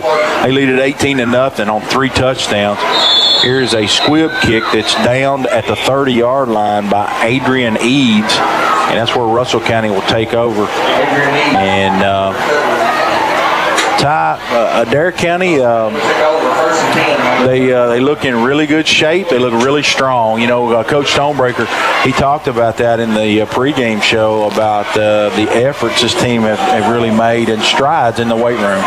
Yeah, and they're bigger and stronger than they were last year. A lot of returners that Russell County doesn't really have a lot of game experience on that offensive side of the ball, or more so they have it on defense, but they're still young all across the board, and a lot of them are having to play both ways too. They're going to line number 6 up in the slot, and he's going to take the snap. split stringer out. That's Parker Riggins trying to get something going. Indians sniffed that out. No gain. How did you get a number on that tackle?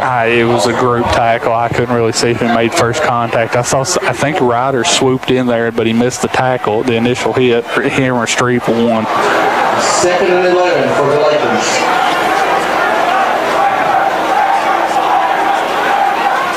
So 2nd and 11. Riggins back to throw. He's going to throw it deep.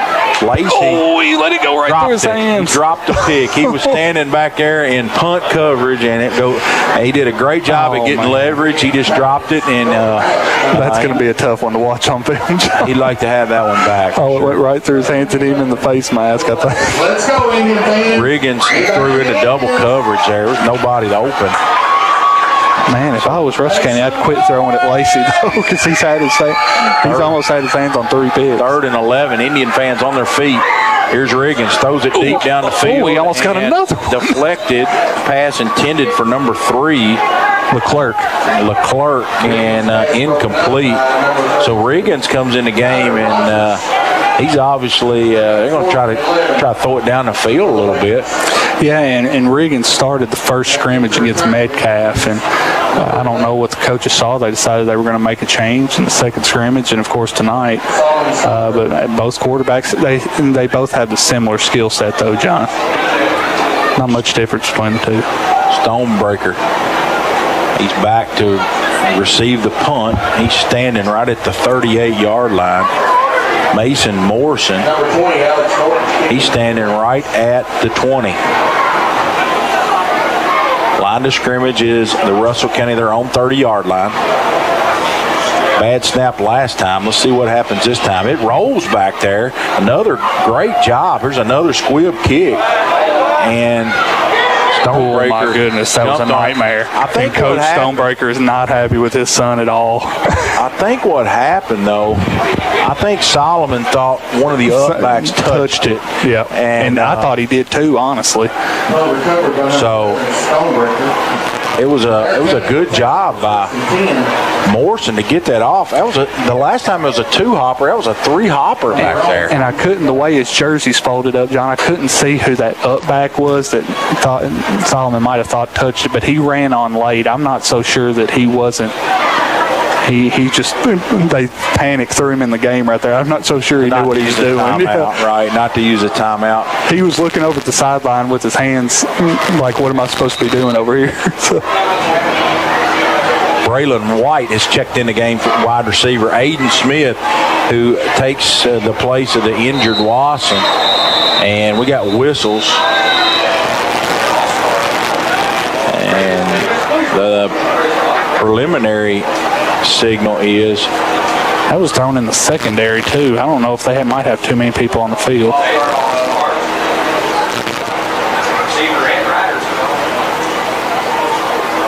Dead ball, false start. Must have been on a receiver. So I can't tell you who it was on, but Coach Stonebreaker, he is not happy because his team's they're pretty efficient as far as not committing a lot of penalties, and I'm sure he'll voice his opinion at halftime.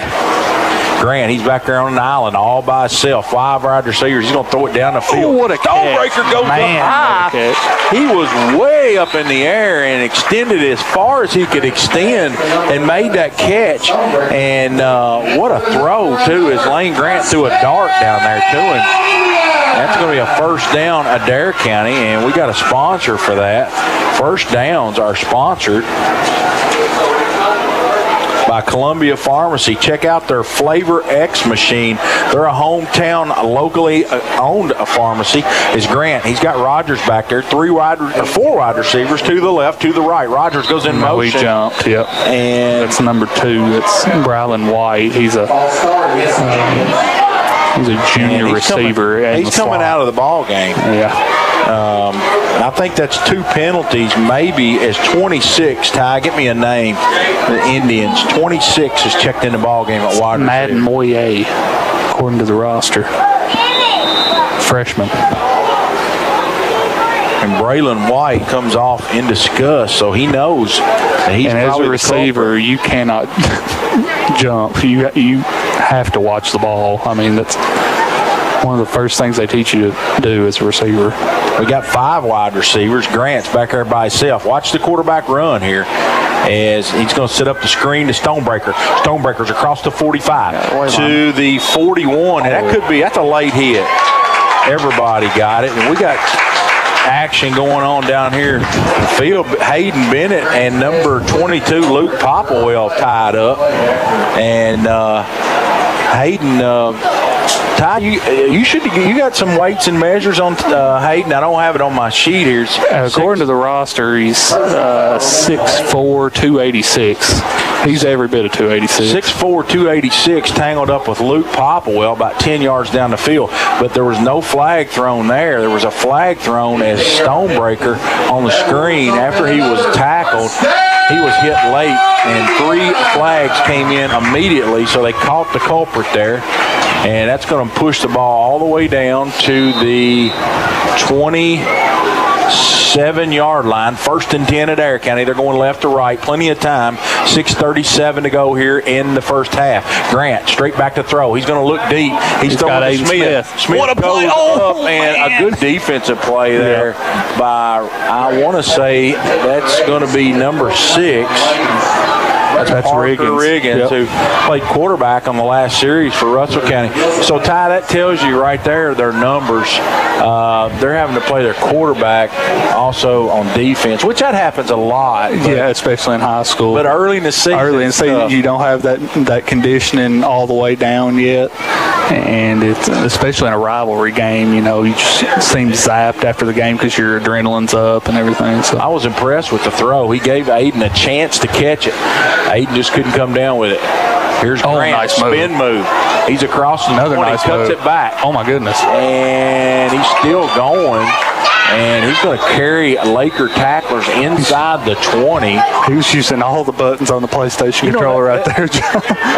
There was a spin move, an inside out, a reverse. He might have Euro stepped in there too somewhere. Reverse pivot, a Euro. There was about 4 different juke and jives on that play. It's a lot of east and west, but lane turn looked like a sack into about a 7-yard gain.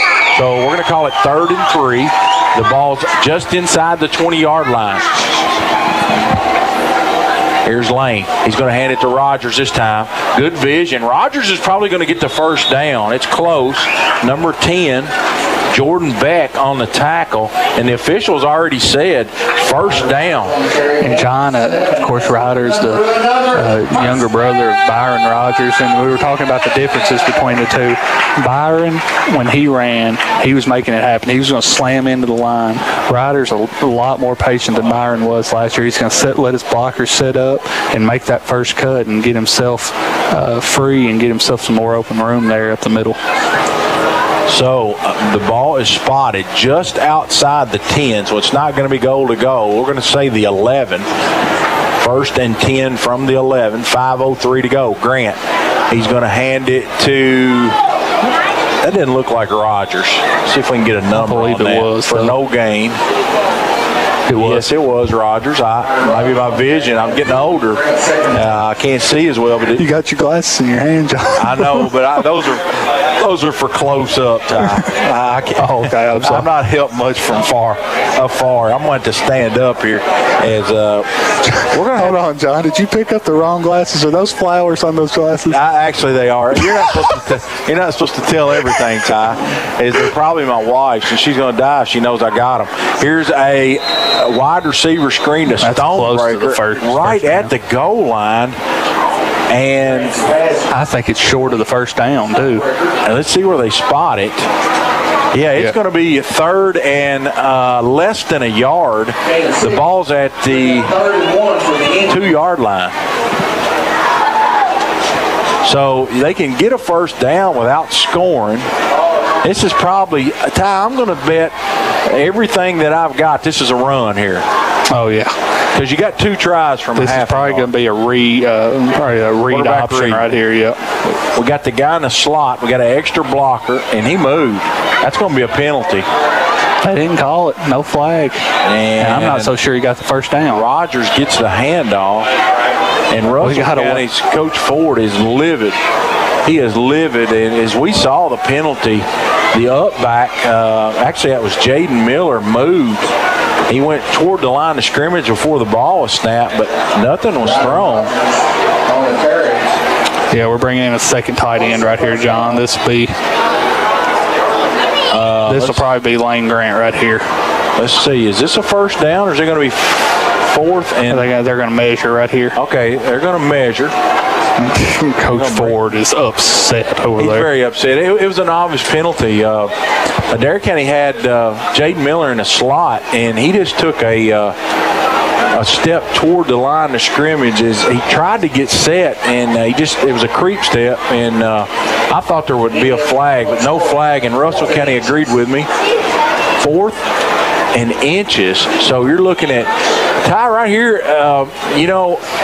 Adair County with their spread, you'd like to be able to line up here in the power eye and just maybe quarterback sneak it. And like I said, they brought in Malin Koblenz, second tight end. Him and Timmy Strebel's in there. So I believe, regardless of the measurement, they're saying it's going to be a power run. They're saying 4th and the length of a candy bar. So we're going to say 4th and 4 inches as he came over and demonstrated how short it was. Adair County's in a goal line. You got Lane in the gun. He got 4 guys. This is a quarterback power. Lane, I believe he's going to get the might have a touchdown. He does. Touchdown. Touchdown, Lane Grant. A good hard run. Lane absorbed the first hit time, just kept his legs going. Yeah. And like I said earlier, sometimes it's just as simple as getting your best player the football and letting him do his thing, and that's what Stonebreaker did. As we got a 4th of July fireworks extravaganza going on, that's the Breath of Grace Wellness touchdown. Visit their website, breathofgracewellness.com, and they offer individual, family, and group counseling. Here's the kick. It's long enough. That's got to be good. And he made There's one. Nothing wrong with that. So Aiden makes an extra point, the first one of the 4 scores the Indians have, and it's 25-0 with still 3:21 left. We're going to take a break here as the teams prepare for kickoff. You're listening to the home for the Adair County Athletic Network 93.5. Ace is the place with the helpful hardware, folks.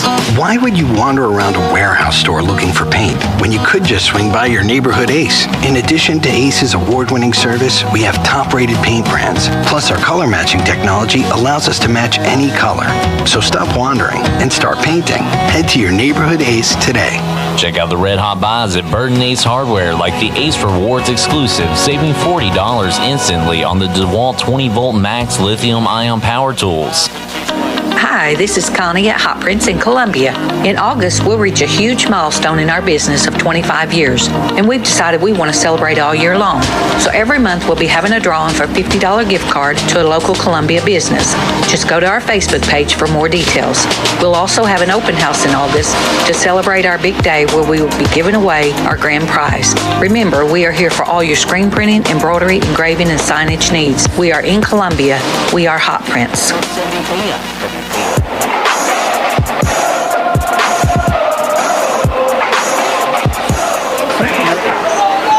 Looks like the kickoff is going to go out of bounds, and he squibbed it over on that side all night, but he kicked that one a little too hard. It gets out of bounds, so we'll see where the officials spot it. Should be at the 35. It might not have went out of bounds. They may have went over there and grabbed it. We can't see because it's the tent. That's obviously what happened. Yeah, the Adair County's got a tent now. That was a very bad decision by whoever that was. Yeah, all you got to do is let that ball go out of bounds, and I think you get it at the 40. That's a 15-yard penalty on yourself right there. More than that. It's on the 24. Donati lines up on the left defensive end. Blake White on the other side. Here's the snap. Stringer. He hands it to, try to get a number for you. I believe it's a tackle was 12. 12 was the by Stringer. That was the starting quarterback that carried it right there. Malin Koblenz made the tackle for Adair County. So Stringer, who started at quarterback, now has moved to running back. He's a good athlete. Shows you his versatility right there, moving from quarterback from quarterback to running back. Adair Koblenz with his first start tonight at D end, or linebacker, excuse me. Beck is back there with him. And Gill's going to throw it. It's dropped. Man, and he got laid out. That was Ryder Rogers. And Biscuit White with some pressure on the quarterback right there caused that errant throw, too. Adrian Eads went right through his hands. That was a good throw by Gills. Excuse me, Wills. Kenneth Wills. Right on the money. Eads dropped it. And that's going to stop the clock, and that kind of makes it interesting with Adair County still having timeouts and 2:31 to go. Russell needs to convert his first down, or Indians going to get it back. Here's a handoff, and it goes nowhere. Timmy Strevel, he had the last blow, 53. 3 of the 4 defensive line hit him. That's right at the line of scrimmage. He didn't go anywhere. Ty, give me a number, 53 on it for the Indians. That is Marcus Crowdis. He's making his first start tonight as well. He's one of those guys that I talked about before the game that are,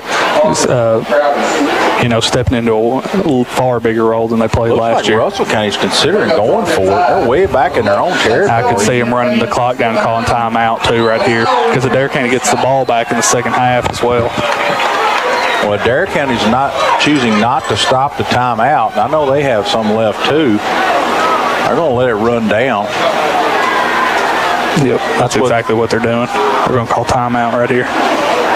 Minute 36, 35, 34, it stops. Timeout Lakers. So I'm sure they're going to run the punt team on. You don't want to give the ball to Adair County down here inside the 30-yard line, Ty, with a minute and a half left. You don't want to do that. Big time for a punt block right here, John. So it'll be interesting to see that Russell County strategy here has a good crowd on hand tonight. And I just got a phone call from my buddy Gene Wheeler, and Gene's listening down here. And Gene, I hope we're coming in loud and clear, but there is a huge crowd out here for this Adair County football game. And one of the better crowds I've seen, Ty. Yeah, and with the rivalry game in a neighboring county, you're going to get a big crowd tonight. Got the food trucks out.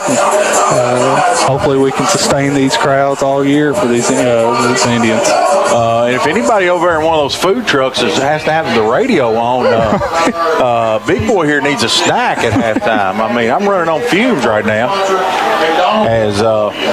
That was a great idea, the food trucks. Yeah. So you come out here and eat, watch a little football, and go back home. But you got all the vendors here serving food. So neat idea. Prime time for a big play right here. They lined up in the punt formation, and he shanked it off the side. Didn't even get to midfield. And should be at the Russell County 47. Yeah, we're going to be in Russell County territory. It'll be anxious to see Coach Stonebreaker here. Ty, you're at the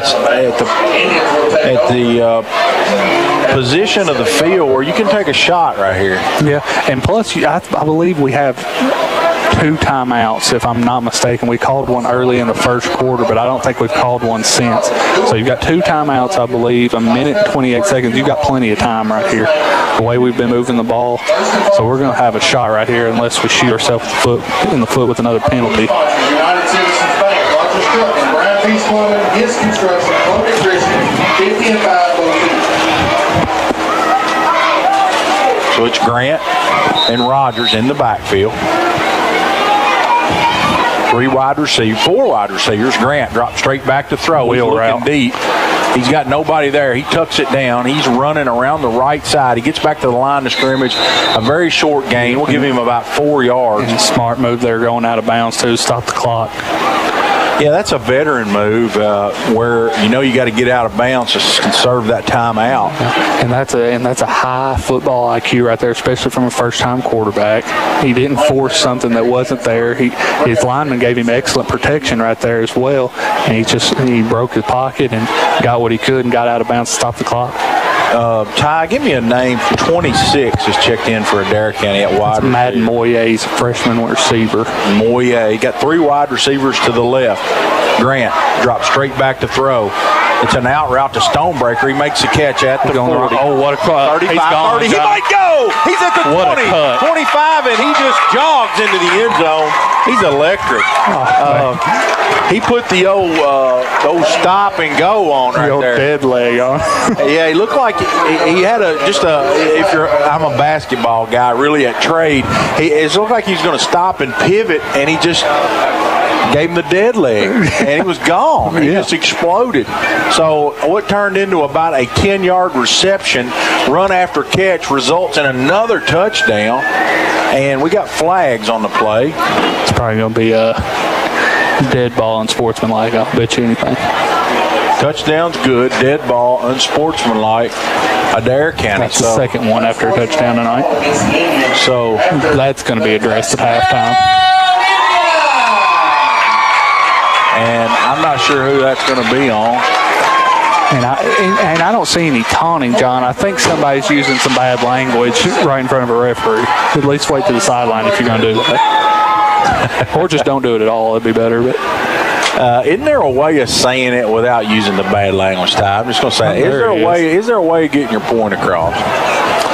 Yeah, but I mean, and we don't know. It's not as good if you. We don't know way up here that's what it was, but we're not seeing any shoving or pushing or so it's got to be something that's being said, and to no avail. It's 31-0. Adair County in complete control, and Ty, this has been a mismatch. It really has. Yeah. I mean. With Owen Loy out, he was so pivotal to the Russell County's offense, and they were going to be. We knew they were going to be battling uphill. After Gosser, their leading receiver, didn't come out. Yeah, and so, but can't really blame him. He's amazing at baseball. So they're a 4A school. You would think, Yeah, and they're young though, John. These guys are getting some valuable, experience, and I think in a couple of years they'll be very solid once these guys are seniors and juniors that are playing right now. So we're not far away from a running clock here as we approach halftime. 1:07 to go, and Lane Grant is on the field, so it looks like Adair County's going to go for 2. Koblenz, Stonebreaker split to the left. Miller and Dubois split to the right. Ryder Rogers, his Lane's going up under center. Rogers in the straight eye formation here, and he drops it. Snap. Lane throws it backwards to Stonebreaker. He's looking to reverse field. Stonebreaker trying to make. Oh my gosh, Johnny's going to get in. And he might have got in. He did get in. He got in. What an individual effort by Solomon Stonebreaker. The snap was fumbled. It was a screen. It was a backward. He threw it behind the line of scrimmage, so he caught it at about the 8-yard line. Well, there was nothing there after the fumble. He reverses it all the way from the left side of the field to the right side of the field. I thought he was going to the pylon, Ty. He stopped on a dime and cut it right up inside. What a play. It almost looked like a kickoff return, the way he was having to jump in between cuts, and just great vision right there to find the goal line. And need to keep that young man healthy, no doubt about it. And John, noticed something else. We didn't use a timeout there. So do you try to get an onside kick right here with a minute left? I don't think so. I don't think Coach Stonebreaker's into trying to. He's got a 31-0 lead or 33-0 lead, excuse me, with 1:07 to go. I think he's just going to kick it off and play defense. That's just my opinion. And they're going to take the penalty on the kickoff as well, so they'll be kicking off from the 25, I believe. And Chris Wells, our colleague from Sports Talk Live and Local, has really been gracious and offered. Chris, I'm gonna say no because I just probably need to wait till after the game to eat. Yes, you do. And he absolutely does. It's hard as a radio guy, if you have to have a bathroom break at some point. It makes it tough for a broadcast. So here's a kickoff, and ball's going to be returned out to the Adair County 45 by number 16. That's Kenneth Wills, and we're going to take a 30-second break here on the Indian Athletic Network, 93.5 WAIM.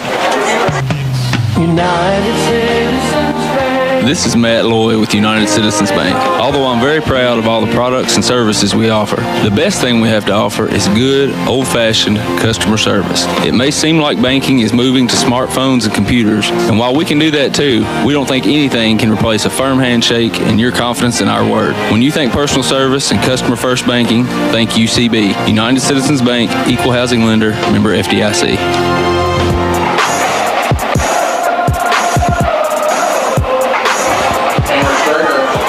Stringer on the carry. It was a sweep to the left, and Aiden Smith with a bone-jarring tackle right at the line of scrimmage. It's kind of like a WWE clothesline right there, John. As Adair County, Russell County, the clock's going to go under 30 seconds. They're in no rush here. The ball's at the 45. Here's a pass across the middle that's incomplete. It was intended for number 26, Aiden Eads, but unable to come up with it. And it doesn't really work. This is going to be a run right here, John. They're going to try to get to the half, surely. Yeah, and I'm surprised they threw it right there. I'm going to tell you, I don't think if Stonebreaker gets the ball back, I don't think he's going to try to score here. I think he's just going to take a knee. We'll go to halftime. Here's third down. Here's a handoff to Stringer, and he's going to be right at the sticks. I don't know if they have timeouts left. It's going to be fourth down and 9 and seconds. They went fast tonight. They've used tempo, but I think they're going 6-5. The clock's going to run out here. They're going to let it run out. No, they're going to call timeout. They call timeout. Okay, they're going to set up one more play here. They call timeout right before the horn. One more play for the Lakers, and their coach decided to let it run down. 2 seconds, I believe, is what they're putting back on the clock. And have one snap. The ball's going to be the line of scrimmage is a 36-yard line of Adair County, so it'll be a Hail Mary type situation for Russell County here. They trail at 33-0. Ty, your thoughts here while we got a break? We're just going to keep it here. Your thoughts? We kind of predicted it before the game. Russell County's offense, they're fighting uphill without Owen Loy at quarterback, and they haven't been able to get anything going really on the Indian defense. And what they have got going, the Indians have been in bend not break defense. They've thrown an interception on the first drive, and the Indians capitalized on it with a touchdown. And the Indians, other than getting a lot of penalties and shooting themselves in the foot quite a bit, their offenses looked like a well-oiled machine tonight. And it's been obviously dominating performance. 33-0 here. It's not even halftime. I believe this one's going to be going to the end zone though here, John. So number 6, that's Parker Riggins. He dropped straight back to throw. This one's going deep. That's a hold. That's a hold. Throws it deep, and it's going to be intercepted by Stonebreaker. They did give him the interception at the 10-yard line, and so that'd be a good stat stuffer there. As if he needed it, though. Right. That's going to do it. We're going to take a 2-minute break. We come back. Actually, let's take a 3-minute break while Scott gets all the numbers tallied. And we come back in 3 minutes. He'll have everything for you here. Indians in complete control, 33-0. They lead the Lakers at the half. We'll be back on the Indian Radio Network. Ace Hardware is the only national retailer that carries Benjamin Moore paint. Now, Benjamin Moore's premium quality and huge selection of colors will be right in your neighborhood, along with the award-winning service and advice Ace Ace has always provided for your paint projects. Around the block, what you need in stock with people who know their paint. Be sure to stop by Burton Ace Hardware and check out the red hot buys, including the Ace Rewards exclusive, instantly saving $2 on Kills all-purpose primer gel. Jeffrey's Hardware Wholesale and Electric is one of the longest-standing businesses in Columbia, opening their doors in 1893. Jeffrey's Hardware and Wholesale Electric is more than just a general hardware store. They offer PPG paint and paint supplies, a wholesale electrical department, a complete line of plumbing supplies, and much more. Visit jeffreysupply.com or stop by the shop on Jamestown Street.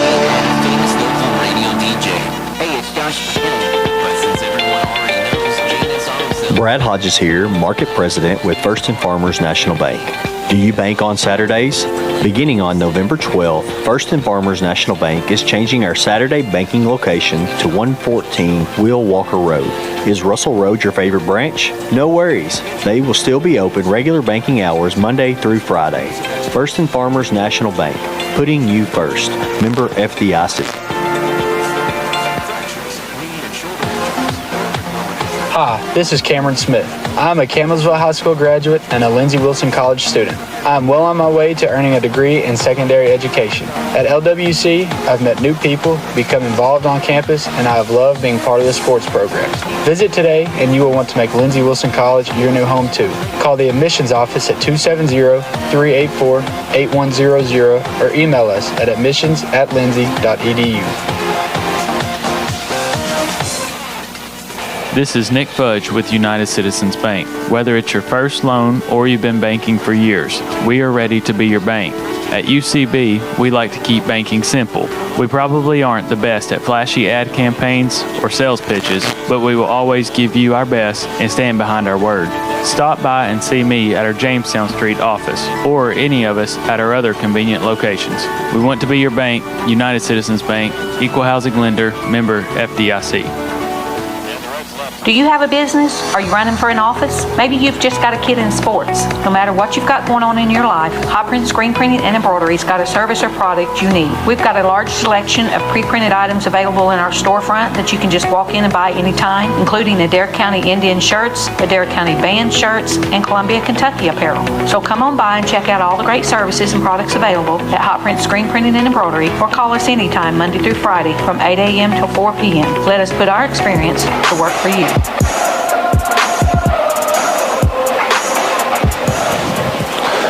Welcome back to the campus of Adair County High School, where the Indians lead their rival Russell County 33-0 here at halftime. This is the Tim Hardwick Don Franklin Columbia halftime show. The Don Franklin family of dealerships work daily to provide you with the best experience possible while finding the right vehicle for you and your family. That scoreboard update that I gave you coming back was brought to you by Landon Edwards PBA. Landon and his staff love helping taxpayers of Adair County and consider it an honor to serve the community. For more information, that's available on their website, AdairPVA.com. We'll start off with the scoring summary. The Indians got the scoring kicked off at 7:35. Left to go in the first quarter. Ryder Rogers runs it in from 7 yards out. The point after was no good, making it 6-0. With 11:04 left in the second quarter, Ryder Rogers gets his second touchdown of the night from 17 yards out. Again, the extra point was no good. That made it 12-0. With 8:42 left to go in the second, Ryder Rogers completes the first half hat trick with a 25-yard run. The 2-point conversion was good on a pass from Lane Grant to Solomon Stone. The 2-point was no good on a pass attempt by Lane Grant. That made it 18-0 Indians. And Lane Grant gets on the board with a touchdown of his own from 3 yards out. At 3:21 in the second quarter, the extra point by Aiden Smith was good, making it 25-0. And just moments ago, with 1 minute and 7 seconds left to go in the half, Lane Grant completed a pass to Solomon Stonebreaker for 43 yards, and the 2-point conversion was good on a pass from Lane Grant to Solomon Stonebreaker, giving us our halftime total of 33-0. In terms of total offense, Adair County has a major advantage, 289 yards to 54 yards for Russell County. Russell County only managing 6 yards through the air and 48 on the ground, while the Indians lit up the skies tonight for 140 first half passing yards and 149 on the ground. Indians plagued themselves with penalties so far, 8 penalties for 70 yards. Russell County has 5 penalties for 55 yards.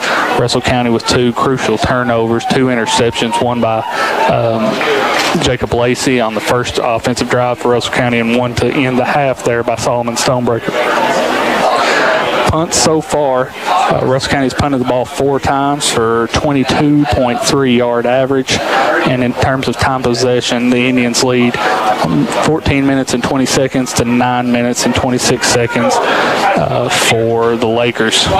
First downs, the Indians lead 16-3. In terms of third down conversions, the Indians are 2 of 5. The Lakers are 1 of 6. In fourth down conversions, the Lakers are 0 for 2 tonight.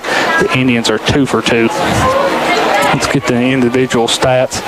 First for Russell County, Tanner Stringer was 2 of 5 through the air for 6 yards and an interception. Parker Riggins so far 0 for 5 with an interception. Rushing-wise, Tanner Stringer leads the way, 8 rushes, 36 yards. Jordan Beck has 3 carries for 8 yards. Kenneth Wills with a carry for 2 yards. Luke Popplewell with a carry for 1 yard. And Parker Riggins rushed once and lost 1 yard. Receiving-wise, Kenneth Wills has the only 2 catches of the night for 6 yards. Offensively for the Indians, Lane Grant's 8 of 11 through the air for 140 yards and a touchdown. Rushing-wise, Ryder Rogers leads the way, 11 carries, 88 yards and 3 scores. Lane Grant, 8 carries for 57 yards and a touchdown, and Jacob Lacey added a carry for 4 yards. Receiving-wise, Solomon Stonebreaker making plays all over the field tonight. He had 5 catches in the first half for 88 yards and a score. Caden Watson had a big catch for 43 yards. That was his only catch so far tonight. Jaden Miller with a catch for 15 yards. And Aaron Koblenz. Oh, I'm sorry. Scott's telling me that was a mess up on the stats. So that will, let's see, Aiden Smith so far is 1 of 3, I believe, on extra points. And I believe that will do it. Punting-wise for Russell County, Adrian Eads, 4 punts for 89 yards total at 22.3 average. And that'll wrap up our halftime show here. We have a little over 7.5 minutes left to go here in halftime as the Adair County Marching Band puts on their halftime performance. We'll send it back for an extended break. And you're listening to the Adair County Athletic Network, 93.5 WAIM.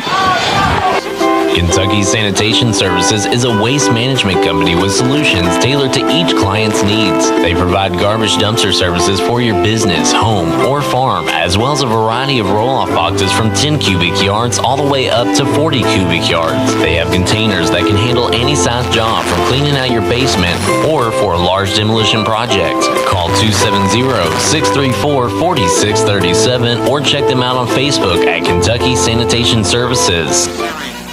Have you injured yourself playing a sport or exercising? Sports medicine experts at TJ Regional Health are trained to get you back on the road to recovery, whether you're dealing with sprains, fractures, knee and shoulder injuries, or other common injuries. Our goal is to prevent illness and injury in active individuals of all ages and help prevent future problems to maximize your performance. Find out more at tjregionalhealth.org/rehab. Patients first, team always. TJ Rehabilitation Services. Ace is the place with the helpful hardware, folks. Why would you wander around a warehouse store looking for paint when you could just swing by your neighborhood Ace? In addition to Ace's award-winning service, we have top-rated paint brands. Plus, our color matching technology allows us to match any color.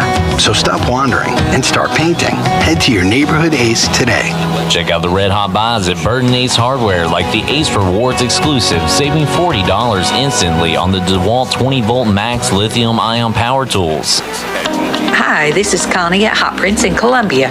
In August, we'll reach a huge milestone in our business of 25 years, and we've decided we want to celebrate all year long. So every month, we'll be having a drawing for a $50 gift card to a local Columbia business. Just go to our Facebook page for more details.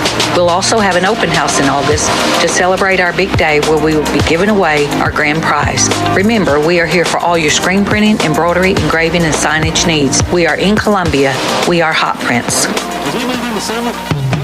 United Citizens Bank. This is Matt Loy with United Citizens Bank. Although I'm very proud of all the products and services we offer, the best thing we have to offer is good, old-fashioned customer service. It may seem like banking is moving to smartphones and computers, and while we can do that too, we don't think anything can replace a firm handshake and your confidence in our word. When you think personal service and customer-first banking, think UCB. United Citizens Bank, Equal Housing Lender, member FDIC.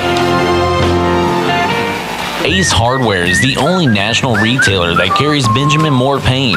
Now, Benjamin Moore's premium quality and huge selection of colors will be right in your neighborhood, along with the award-winning service and advice Ace has always provided for your paint projects. Around the block, what you need in stock with people who know their paint. Be sure to stop by Burton Ace Hardware and check out the Red Hot Buys, including the Ace Rewards exclusive, instantly saving $2 on Kiehl's all-purpose primer gel.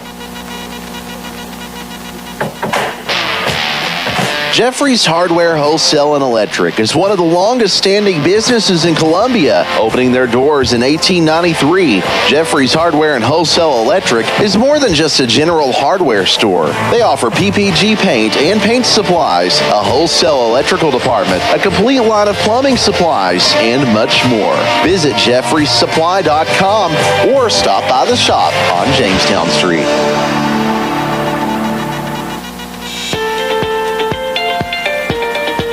Brad Hodges here, Market President with First and Farmers National Bank. Do you bank on Saturdays? Beginning on November 12th, First and Farmers National Bank is changing our Saturday banking location to 114 Will Walker Road. Is Russell Road your favorite branch? No worries. They will still be open regular banking hours Monday through Friday. First and Farmers National Bank, putting you first. Member FDIC. Hi, this is Cameron Smith. I'm a Campbellsville High School graduate and a Lindsey Wilson College student.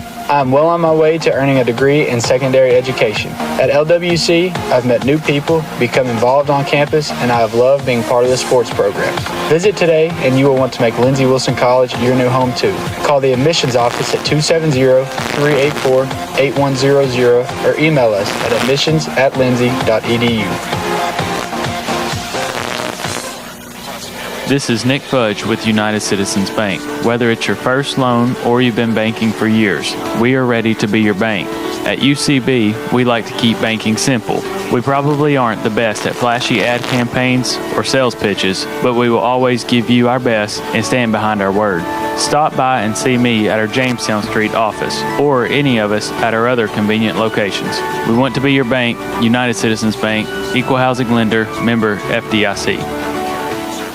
Do you have a business? Are you running for an office? Maybe you've just got a kid in sports. No matter what you've got going on in your life, Hot Print Screen Printing and Embroidery's got a service or product you need. We've got a large selection of pre-printed items available in our storefront that you can just walk in and buy anytime, including Adair County Indian shirts, Adair County band shirts, and Columbia, Kentucky apparel. So come on by and check out all the great services and products available at Hot Print Screen Printing and Embroidery, or call us anytime Monday through Friday from 8 a.m. till 4 p.m. Let us put our experience to work for you. Kentucky Sanitation Services is a waste management company with solutions tailored to each client's needs. They provide garbage dumpster services for your business, home, or farm, as well as a variety of roll-off boxes from 10 cubic yards all the way up to 40 cubic yards. They have containers that can handle any size job, from cleaning out your basement or for a large demolition project. Call 270-634-4637 or check them out on Facebook at Kentucky Sanitation Services. Have you injured yourself playing a sport or exercising? Sports medicine experts at TJ Regional Health are trained to get you back on the road to recovery, whether you're dealing with sprains, fractures, knee and shoulder injuries, or other common injuries. Our goal is to prevent illness and injury in active individuals of all ages and help prevent future problems to maximize your performance.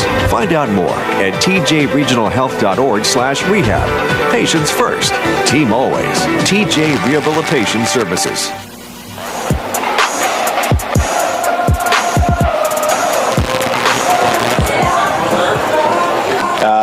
Greene County defeated Garrett County earlier this afternoon, 34-20.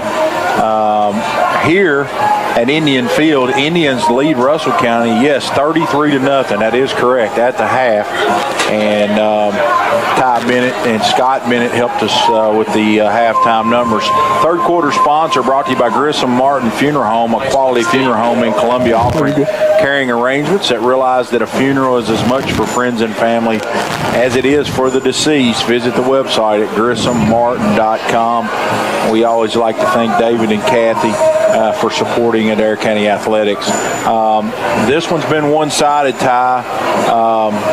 I guess my question to you is running clock is at 36, so one more touchdown and it'll be a running clock. At what point do you pull these guys? You've got a tough game next week at Marion County. We'll talk about that.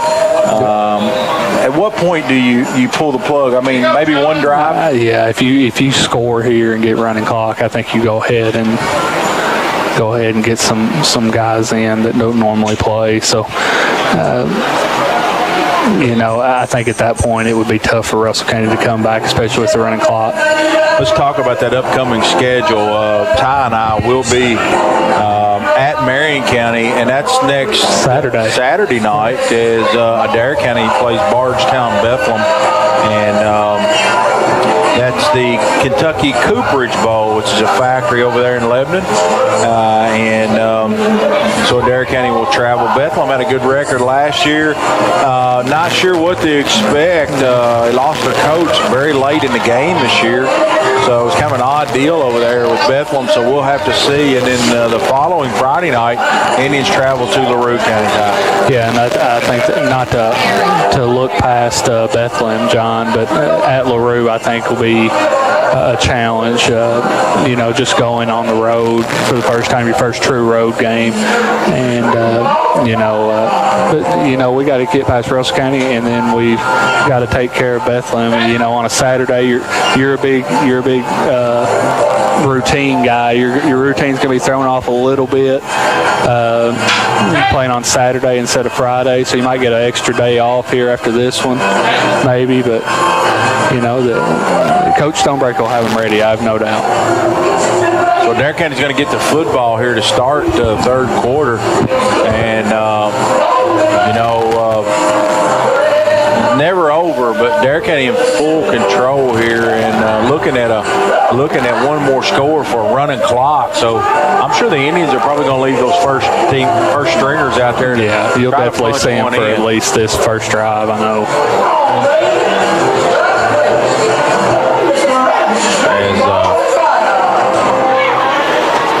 As Russell County, we've seen multiple guys at quarterback for them tonight. Ty, looks like right now they're going with Parker Riggins. He started off at wideout, and he's moved back to quarterback. And Tanner Stringer, the freshman, has moved from quarterback to running back. So we'll see if that continues. We've also seen number 16, Kenneth Wills, be a big part of this offense in the first half for Russell County. For Adair County, Scott, I know, or Ty, you have to pardon me because Scott was with me. Our mom does it all the time. It's okay. So you're used to that. But at least you're not calling me Leslie. Mom does that sometimes too. That's pretty embarrassing. Ty, Adair County spread the wealth around on offense. Yeah, and a lot of times we haven't seen that from Adair County offense. We haven't seen a lot of passing in the past as well. But sharing the wealth a little bit tonight. But the man showing that he's the man tonight. Solomon Stonebreaker making plays everywhere, and Ryder Rogers doing his thing in the backfield with a hat trick already. So.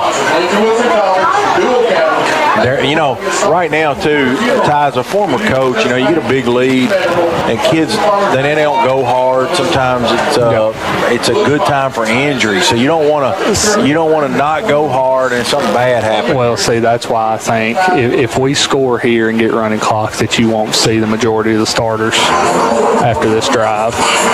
And it brings in bad habits. You develop bad habits in games like this when the score's not real close. So But maybe we looked a little bit rusty at times, though, in the first half. Maybe Coach Stonebreaker wants some more reps, but like you said, that you run the risk of injury, though.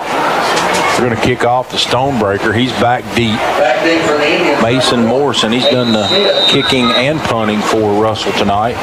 Front line needs to be ready right here.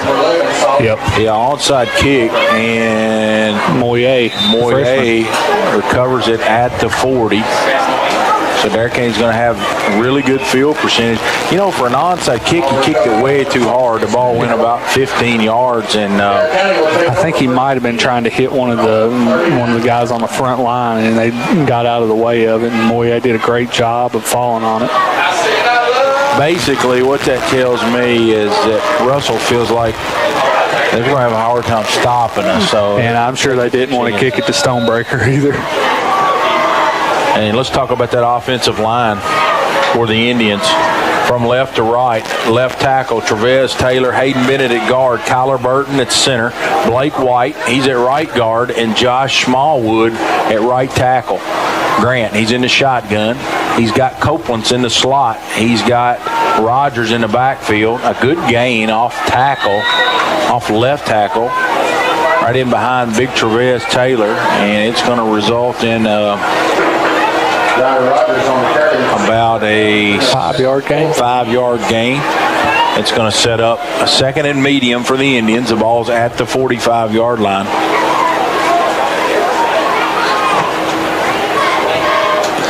This is where Coach Stonebreaker, you want to see near perfect execution right here. You have no reason to go fast and be in a hurry. Here's Grant. He's going to hand it to Rogers, and a great job play, that time by number 10. That's Beck. That's Beck. We've called his name a lot. As he came all the way from his outside linebacker spot on the other side, and he looped around and made a really good tackle. Give Ryder a yard on the carry. It'll be third and 4. John, good. We talked about Jordan Beck there. Only played in 2 games last year. Accounted for 2 tackles, a solo tackle and an assisted tackle. He's a good-looking athlete. He's another one of those young guys. He's just a sophomore. Third and 4. Grant. He's going to hand it to Rogers, and a good tackle from behind right at the sticks. Let's see. It's going to be really, really close to a first down. He's going to be short. He's about a yard short. Adair County 47. And Copeland's is going to check in for Aiden Smith. And looks like Adair County might go for it. 4th, and we're going to call it a long yard. Let's see what kind of push the big boys up front get right here, John. That was a little bit of a lackluster effort right there. Those last 2 plays from the offensive line. So we'll see if Russell County brings the house right here. And they look like they're going to. Adair County, they load the box. That's going to be a first down. Great push by the offensive line right there. It was a really good job off that left side. Taylor and Bennett, they ran right in behind them. Ryder Rogers with good push after initial contact, giving 4 yards. That'll move the ball into Russell County territory at the 47-yard line. 1st and 10 at Adair County. We're traveling right to left on your dial. Beautiful night for football. 77 degrees at kickoff. It's moved probably a little under 70 degrees right now. Perfect, Scott, or Ty. I did it again. I'll have to wear a name tag.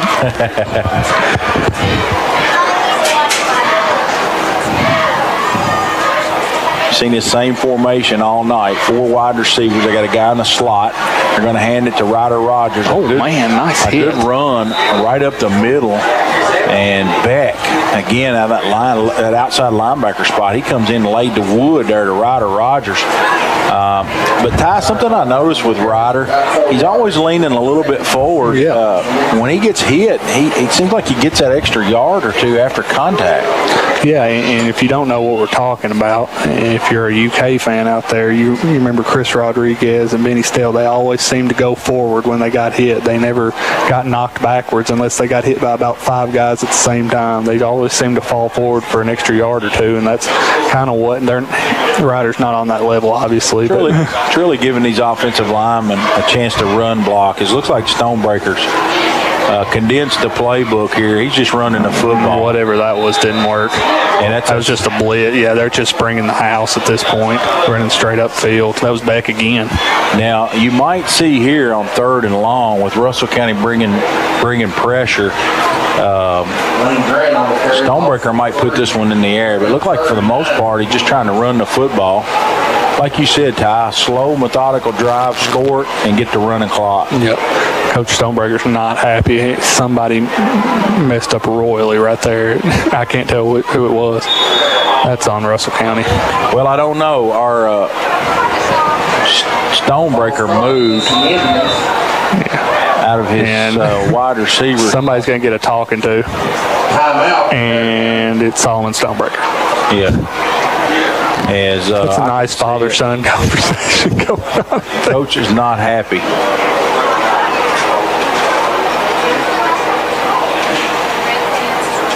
As he calls timeout, and he's peeling paint right now off helmets. As he is very, very obviously upset. It was 3rd and 9, and Stonebreaker moved out there. He just flinched a little bit, and that's going to set up 3rd and 14 when we come back out. And John, as a former coach, what do you say to motivate guys at halftime of a game that you know is pretty much in hand at this point? What do you do to keep them focused, to keep them motivated, to keep playing? I just think you relay the message that if we're a really, really good football team, you're going to go out here and put this bunch away. Yeah. And, if you're not, you're going to let them hang around. Yeah. So I think that's the message now. It's tough, though. Yeah. Grant, 3rd and long. He rolls out to his right. He's got a blocker out there, Rogers, and he's going to overthrow Smith. He was wide open, too. I think might see a punt here. Lane expected him to go the other way. Stonebreaker's limping that back here. Oh, he's good. He's all right. He's got to come out of the game, though. I think they stopped the game for him. Solomon Stonebreaker, very slow to get up. The Adair County trainers were trotting out on the field, and he jumped up. It's probably an ankle, I figure. Maybe tweaked it a little bit. Might have slipped, too, and got a hammy, too. But it's not too serious. It must not be. He's staying in the game.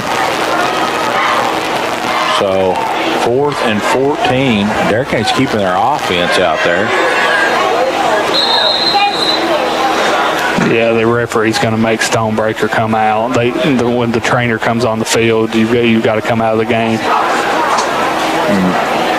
And Coach Stonebreaker, I think he's upset with the training staff for running out there. Yeah, and they're going to punt it. I think I know who that play was going to, too, since they're punting now.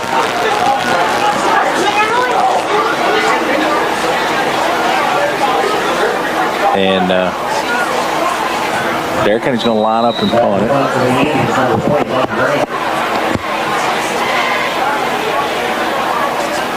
Lane, he's standing on the 35. He has to go up high to get it. Ooh, it's a good punt. A low line drive, and it's fair catch is made on Leclerc. Leclerc about the 27-yard line. I think he landed on the football, too, knocked the air out of him. He's going off slow. Russell County will take over the 1st and 10 on their own 26-yard line. Number 53 is entering the game for Adair County. I think that's a new face. That's going to be what was the number? Marcus Crowdis, I believe. What was the number? 53. Yep, Marcus Crowdis.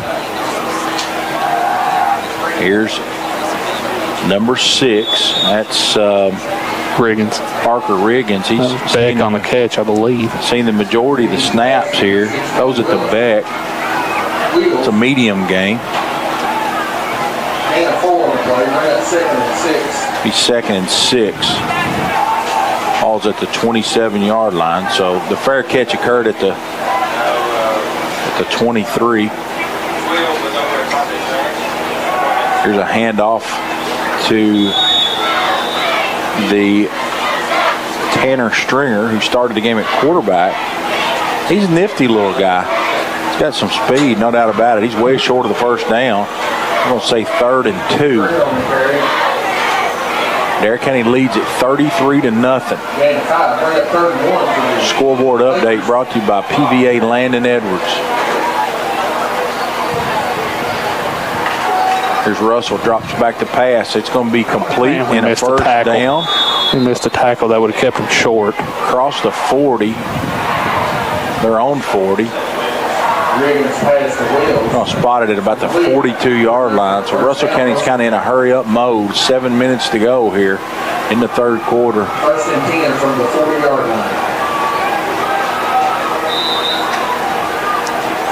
John, I didn't know if we'd see it tonight. Coach Stonebreaker stayed with the sweater vest tonight in the middle of August. Yeah. That's a bold move. Yeah, that was. Koblentz comes in and makes a tackle as that run play goes nowhere. Maybe the reason he's so angry right now. I think he's just hot under the collar, literally. I think body language tells me that some of these mistakes that the Indians have made, he's not happy with. Yeah. I don't think we saw him in the scrimmage. Big difference in energy right now from what we saw in the first. He's going deep. Riggins throws it deep, and Adair County had some guys back there, Aiden Smith, but it was thrown even over their head, so not a Russell County guy in the vicinity. So set up 3rd and 11. For the Lakers from their own 39-yard line. And I think Aiden Smith, John, had a chance at that interception. He tried to turn to the other side of his body, and as he was turning, I think he tripped himself with his own feet and fell down. And Ty, we've also seen Solomon Stonebreaker come in and play. Yeah, I believe he's taking Caden Watson's spot at corner when he got hurt in the first half. I believe that's going to be a late hit as Adair County tackles Russell County about 4 yards behind the line of scrimmage, but official threw a late flag. I believe that's going to be a late hit. Or a face mask, maybe. I was looking for Watson on the sideline. They might have ended his night early. It looked like a ankle or foot. Maybe you don't want to speculate, but I know he's had trouble with the ankle in the past.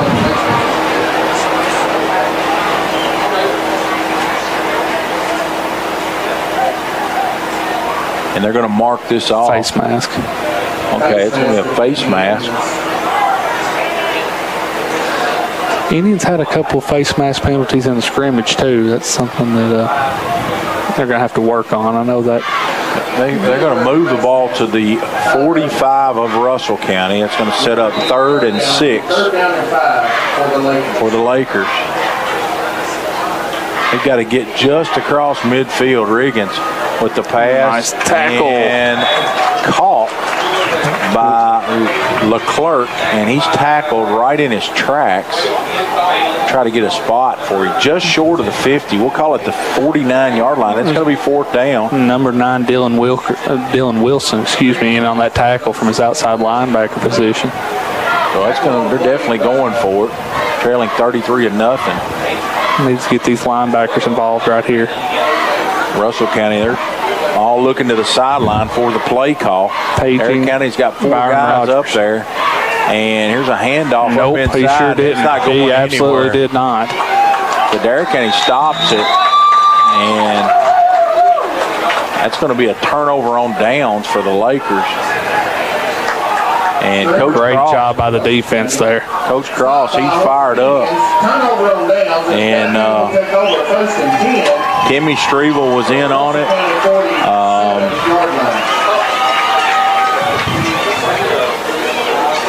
Also, Dylan Wilson, I think, was in on that one. The whole front 7 was in on it. It was a great job by the Indians right there. Got a great push on this Russell County offensive line's got to be exhausted at this point. So that first team looks like offense is coming back out there.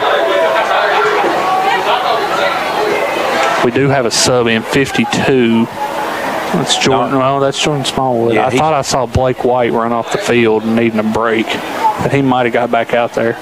No, it was Crowdis. I'm sorry, it was 53. I saw. Adair County with those 4 wide receivers. Grant, he's back there in the gun all by himself. Burton with the snap.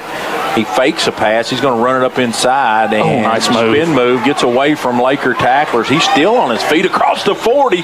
Drags them down to the about 36-yard line.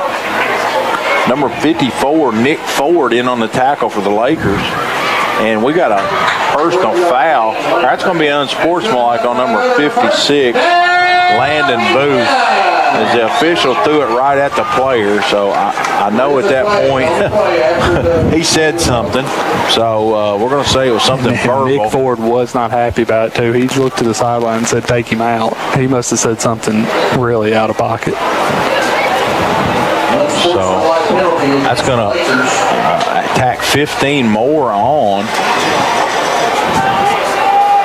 And it's going to put the ball almost down in the red zone.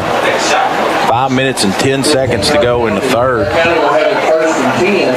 And the body language for the Lakers, Ty, is not good. And Coach Ford is not going to be happy about that. That was on Landon Booth. He's the only senior starter on the Lakers defense. No, not very good senior leadership right there. So they're going to move Timmy Strevel up in the slot. 4 wide receivers, 2 to the right, 2 to the left. Grant gets a snap. It's a quarterback draw. Off right tackle, and Russell County does a nice job at just overloading the box there.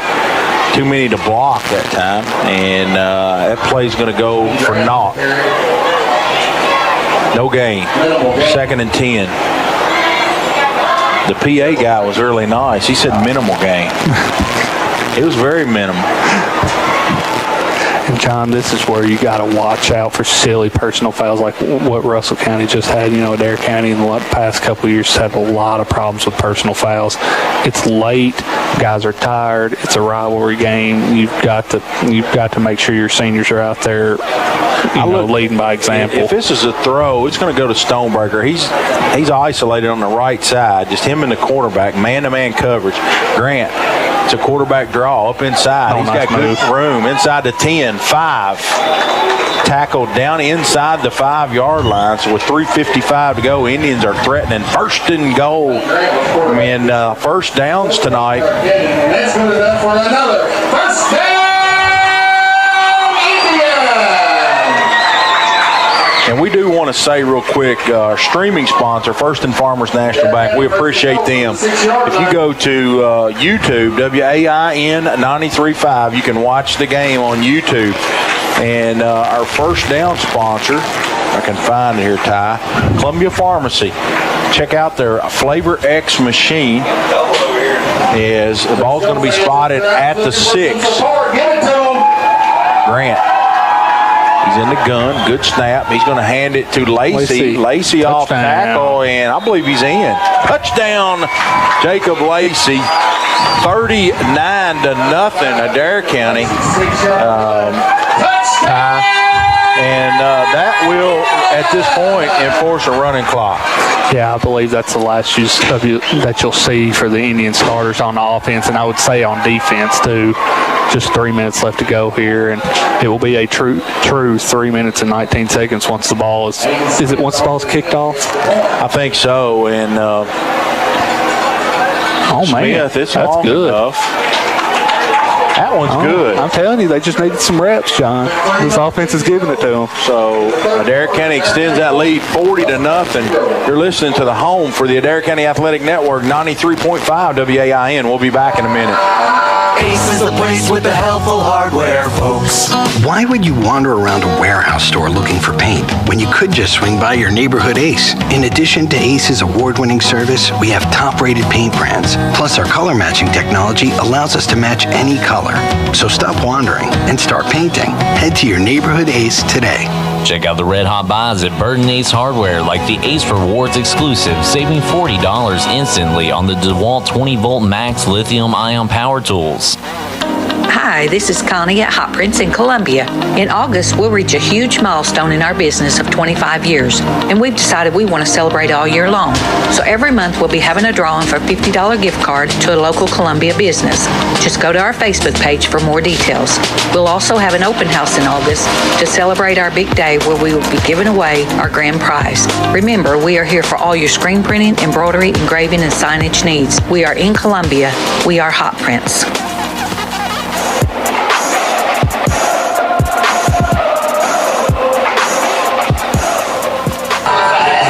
We're back here as the clock will run continuously here as the sportsmanship rule is in effect.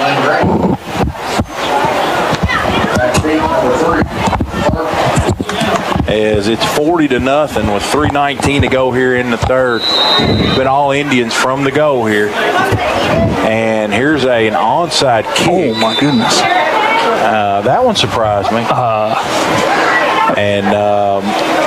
Fielded by number 56. They got really sketchy for Russell County right there.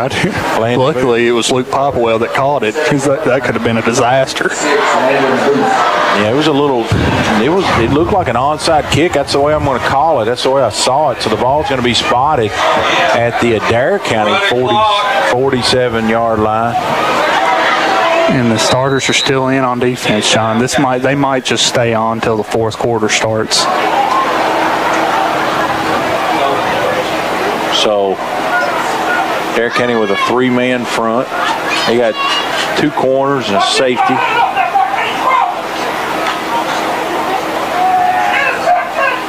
Here's a pass, incomplete.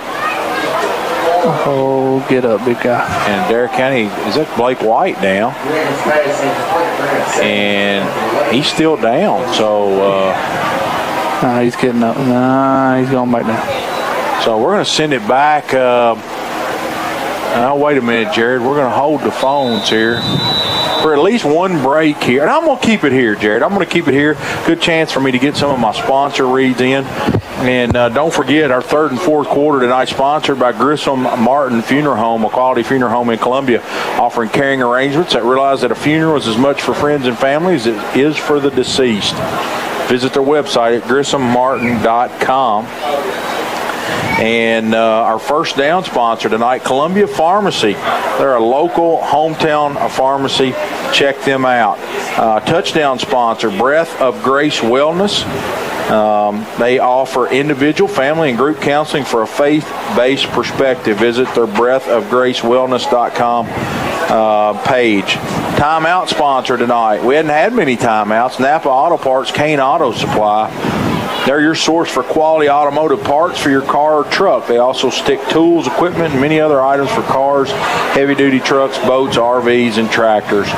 And our scoreboard sponsor, Landon Edwards, and that score right now currently 40-0 as we have 2:27, and we're just hoping that Blake White is okay. He is walking on his own power off the field. It appears to be a leg injury. That'll probably be his last. Yeah, and he's one of the Indians, John, one of the few that play both ways, so he might. It doesn't look. Yeah, I think he's going to be okay. He also might have got the breath knocked out of him, too. So Blake came off the field, and he probably won't see any more action tonight. It's been Riggins ever since after that second series at quarterback for Springer. Riggins, he's going to hand it off to Stringer. He gets across the 45-yard line, giving the 44.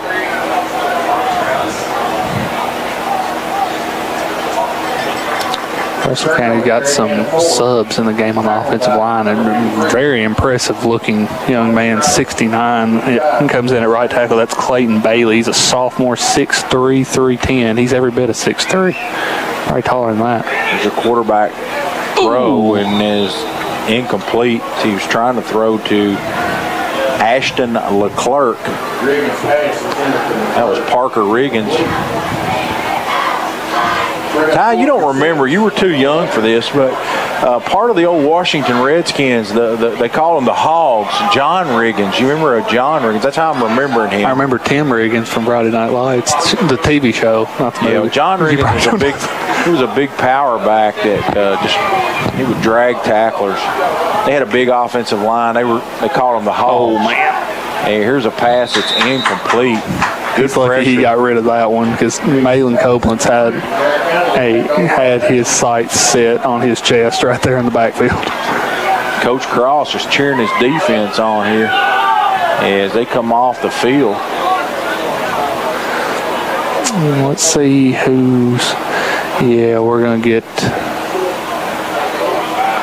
get some subs in on defense. John, get your roster ready. Adair County will have a first and 10 on their own 45-yard line. Number 7 is your new quarterback. Right here, Brody Carnes. Brody Carnes will be the quarterback. Brody. He's going to hand it off to number 6. Number 6. That's Camden Strevel. And that's going to go for about a 3-yard loss as Adair County's. This is Russell County starter still in on defense as well. And I just got a text, Ty, that said that Tim Riggins really had a lot of luck with the ladies. Yeah, good. The long, luscious locks, John. Did you ever have long hair back in the day? I did not, no. You kept it short? Okay. No, I you seemed like a mullet guy for some reason back in the day. Yeah, you know, if we'd have had football, I would have probably tried to bend one of those Brian Boswell type guys, you know, that they look mean and just have face paint all under my eyes and just try to headhunt somebody. You wear the neck roll too? There was no football at Spencer County in 1987. Really? Single A school, and they have football now, but I want to say probably had it approximately 10 years. I also got the misfortune of the three-point line in basketball came in the year after I graduated, 1988. I graduated in 87. So that was the year of the three-point line, 1988. They're just holding you back, John. Oh, well, it wouldn't have made a difference. No football. It wouldn't have made a whole lot of difference. Our team, we really struggled, so it wouldn't have made a whole big difference. More points for you, John. Well, yeah. I know you went to all the college camps. I'm looking at it selfishly, though. I mean, you're old enough now to be. There were nights when, you know, similar to the way Toby Curry had to ice his arm after games. You know, he'd shoot so much that I'd have to ice my arms as well. But somebody's got to shoot, John. That's right. That's the only way back then. I was a shooter too. Back then, you could get your name in the Courier Journal. They had the old line scores, and that was the only way. You know, they didn't put you in there for an quarterback sweep here. And Cole with a good run across midfield, and he gets tackled at about the Russell County 48. And Ty, I really like the way this young man looks in his uniform. He's going to grow some more. Yep. He's got good speed, and he definitely has got a burst of speed as he scrambled out of that pocket there. It's going to be 3rd down and short. We're going to call it 3. Got a running clock here in Columbia, Kentucky. Week 1 of the high school season. Adair County 40, Russell County nothing here on the Indian Athletic Network 93.5. We'll be in Marion County next Saturday night for the bowl game.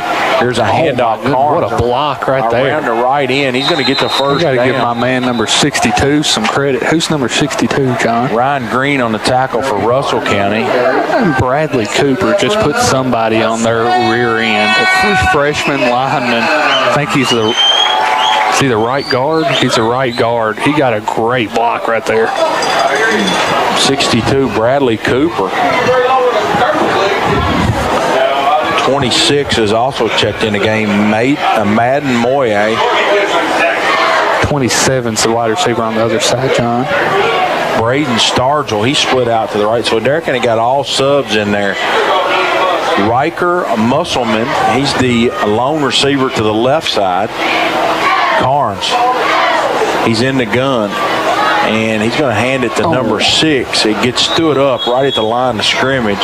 Tackled by Russell County's Alex Norton. And Camden Strevel gets no gain here on that carry. It's going to set up 2nd and 10. And they've got Camden listed at 5'7", 140. If he's 140, that's the heaviest 140 I've ever seen, John. Some of my buddies are listening. They've been texting me. I need some food options for after the game because the radio guy, he really can't eat during the game. So I need some options for a little later because I'm not really sure, being old now and outdated, what's even open at this time of night. Is there anybody between here and the country club pretty much that has leftovers that they've cooked tonight that John can run by and get? Right. I mean, and I've got the old faithful bologna sandwich and stuff like that, but I'd rather, we're going to celebrate. We're up 40-0. I'm going to celebrate with something a little, I'm going to go up a notch. Something a little bit more than victory bologna. meal. I see what you're saying. Yeah, I'm thinking maybe a hot wing somewhere. Late night hot wings? Are we really wanting to do that? Yeah, late night. Sure. Doesn't matter how late. Doesn't matter. The later the better. It may not matter to you. It matters. The later the better, and the hotter the better. I've seen you cry after eating hot wings before. I know you like them. Adair County's lined up. They're lined up. Okay, now they get it fixed. They got it fixed. Here's Carnes. He drops straight back to throw. Throws it across the middle. Ball's deflected by number 4 for the Lakers, and I don't have a name for jersey number 4, so I apologize. They've got a 3 and a 5 for the Lakers, but no 4, so we'll have to say he's a young man from parts unknown, Ty. I think when I was a kid, some of the wrestlers would be introduced that way. Dave Russell and Lance Brown on Saturday morning, they announced this wrestler from parts unknown. I just thought that was so cool when I was little. I believe it's Jack Lambert, the linebacker from the Steelers. They would always do the introductions. He said he was from Buzzard Breath, Wyoming. He said. Wow. Carnes, he runs it around right in. He's got a good yardage across the 35, tackle forward. They're just going to spot it at the 35. It's going to be short of the first down, and that'll turn it over. Turn it over to Russell County on down. 66 is checked in the game to play offensive line. That's Caden Neal. Also number 50's in there. That's Braden Bennett. Number 10's checked in the game for the Indians. Toma Miller.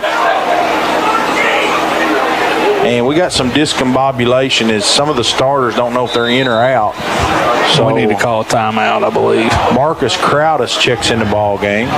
Lacey's one of your starters. He's still in. There's discombobulation for both teams. Russell County's missing a lineman. Here he comes. is going to stay in. 66, Sean, did you get him? 53's, that's Crowdus. We've already called him. Number 9, Dylan Wilson stays in the ball game. Yep, he's a starter. 76 on late. And Aiden Smith checks in the game. 76. Oh, my goodness. And I'm not sure what just happened. Byron Rogers. I just looked down. I'm sorry, I missed laid out the linebacker from Russell County. I'm surprised Byron is still out there. 68 for Russell County took the worst of that. Seth Ramirez, he gets up under his own power. Yeah, but I believe he's coming out. I'm just wondering. He got hit really hard. I mean, I didn't even see Byron in the game until and I heard him hit the guy. You know, when I was a middle school coach, Ty, one time we had a kid, a punter actually, that team brought the Toma Miller almost got himself pick 6 right there. Toma breaks up the pass. I had a kid get hit so hard that his sock came off. I've seen a shoe come off, but not a sock too. And I mean, I didn't know what to do. I called for my medical staff at that time. I was like, he's got to be hurt, but he bounced back up. That was in a middle school football game. Needless to say, we didn't come out on the right end of that one either. We were playing at West Chestnut. But So Adair County, they're it's usually not a good sign when your player's socks start flying off. no, he got hit really hard. Here's a good tackle. Oh man, up the middle, and Crowdus gets tangled up. 69 for Russell County's in there mixing it up. Clayton Bailey. Those are two large individuals too, John. Stringer was the ball carrier. So Adair County with they got about 4 starters still in the ball game. The rest are replacements. Russell County at their own 38-yard line. The clock's under 5 minutes. We got a running clock. Stringer back to throw. He's looking deep. And oh, what a play. Great play by Dylan Wilson to break up what could have been a touchdown. It's the outside linebacker, too, getting back there to make that play. It was intended for Wheels. He had a step, and Wilson just slapped it away. So, Ty, what do you do here? I mean, I know you got all your young guys in. You just handed the ball off. Yeah, probably. You're not getting real. You don't want to get real in depth with these young guys. They're just getting these reps in game is the best thing that can happen for them. And so keep it simple for these guys. Our second half sponsor is Grissom Martin Funeral Home, a quality funeral home in Columbia offering caring arrangements that realize that a funeral is as much for friends and family as for the deceased. Visit them at grissommartin.com. So here's a handoff to Strevel off tackle. He's going nowhere. As Russell County stacking the box. And that's going to move the clock under 4 minutes. Indians are going to chew as much clock as they can right here. We want to thank our timeout sponsor tonight. There won't be any more timeouts in this one. Napa Auto Parts, Kane Auto Supply. We want to thank Landon Edwards, always being a supporter. He says he loves helping taxpayers of Adair County. Consider it an honor to serve in this community. And Tim Hardwick at Don Franklin. We can't forget them for our pregame and halftime show. Here's Strevel with a carry, and he's going nowhere again. And there's I thought it was a flag, but it's a shoe. Yeah. So got the bright yellow shoe on. Going to set up third and medium. We're under 3 minutes. You know, Ty, the thing about it really is important to these guys. They take it serious, these backups. I mean, they don't get a lot of action, so, you know, all these snaps are very valuable. All this work and practice they put in, they're finally getting to pay off. Coach Stonebreaker, he's still coaching away over here.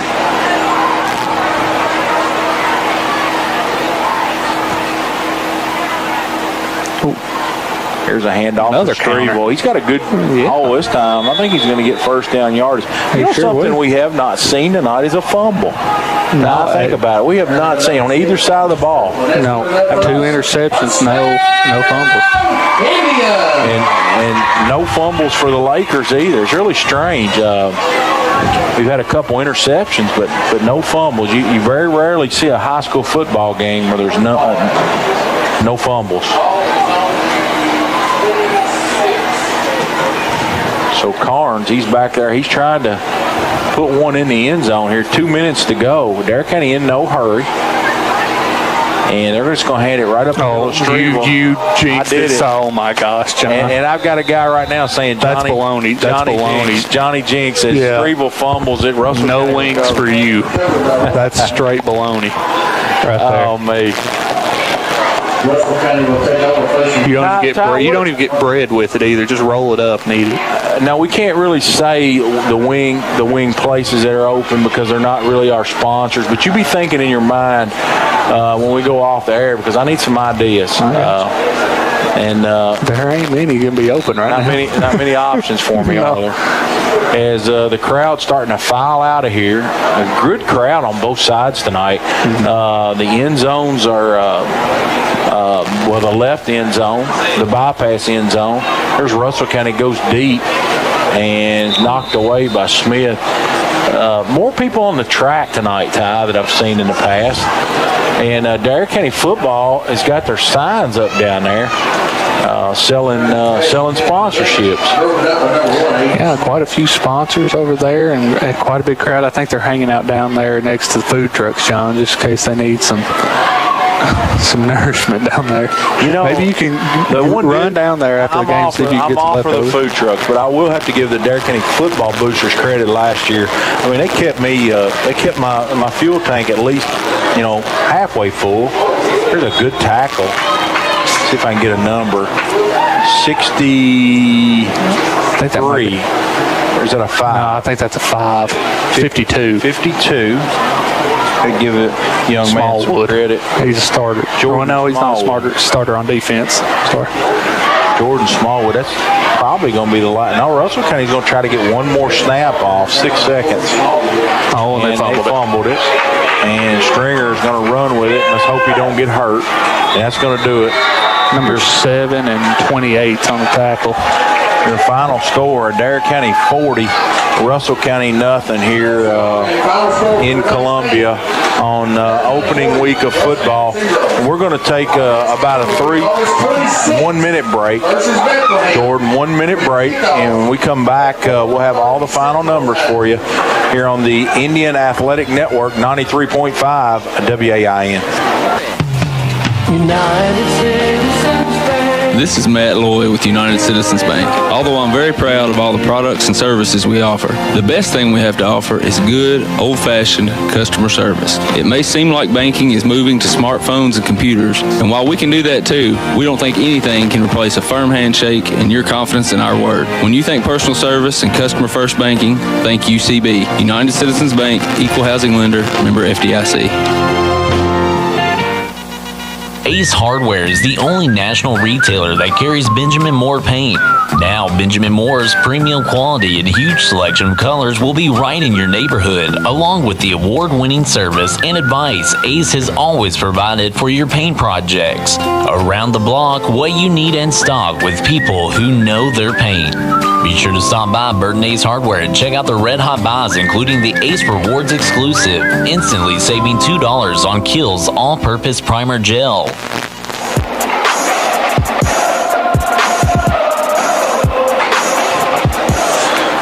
Don Franklin. Welcome back to Adair County High School, where Adair County has defeated their rival Russell County tonight 40-0, and a great offensive performance tonight from the Indians. This is your post-game show brought to you by Tim Hardwick and the Don Franklin family of dealerships. Don Franklin family of dealerships work daily to provide you with the best experience possible while finding the right vehicle for your family. We'll go ahead and start with a scoring summary. In the first quarter, with 7 minutes and 35 seconds, Ryder Roger runs it in from 7 yards, giving the Indians a 6-0 lead with 11 minutes left to go. In the second quarter, Ryder Rogers runs in his second touchdown of the night from 17 yards out. That made it 12-0. With 8 minutes left to go in the second quarter, Ryder Rogers gets his third touchdown of the night from 25 yards this time, making it 18-0 with 3 minutes left to go in the half. Lane Grant runs it in from 3 yards out, making it 25-0 after an Aiden Smith PAT. With a minute left to go in the first half, Lane Grant completes a pass to Solomon Stonebreaker for 43 yards and a touchdown. The 2-point conversion pass from Lane Grant to Solomon Stonebreaker was good as well, making it 33-0 at halftime for the Indians. Late in the third quarter with 3 minutes and 19 seconds left, Jacob Lacey runs it in from 6 yards out, and a PAT from Aiden Smith makes it 40-0 and makes it a running clock for the rest of the game. So the remaining 15 minutes of the game went by pretty quick. There were no scores after that one. Now for the team stats. Adair County with a heavy advantage tonight in total offense. 368 yards to Russell County's 76. 6.9 yards per play for Adair County, 1.8 for Russell County. The Indians had 140 yards through the air, 228 on the ground, 5 yards a carry almost for the Indians tonight, or almost 6 yards, excuse me. Penalty yards, the Indians are going to have to clean up their act. 10 penalties for 80 yards. Russell County with 6 penalties for 70 yards.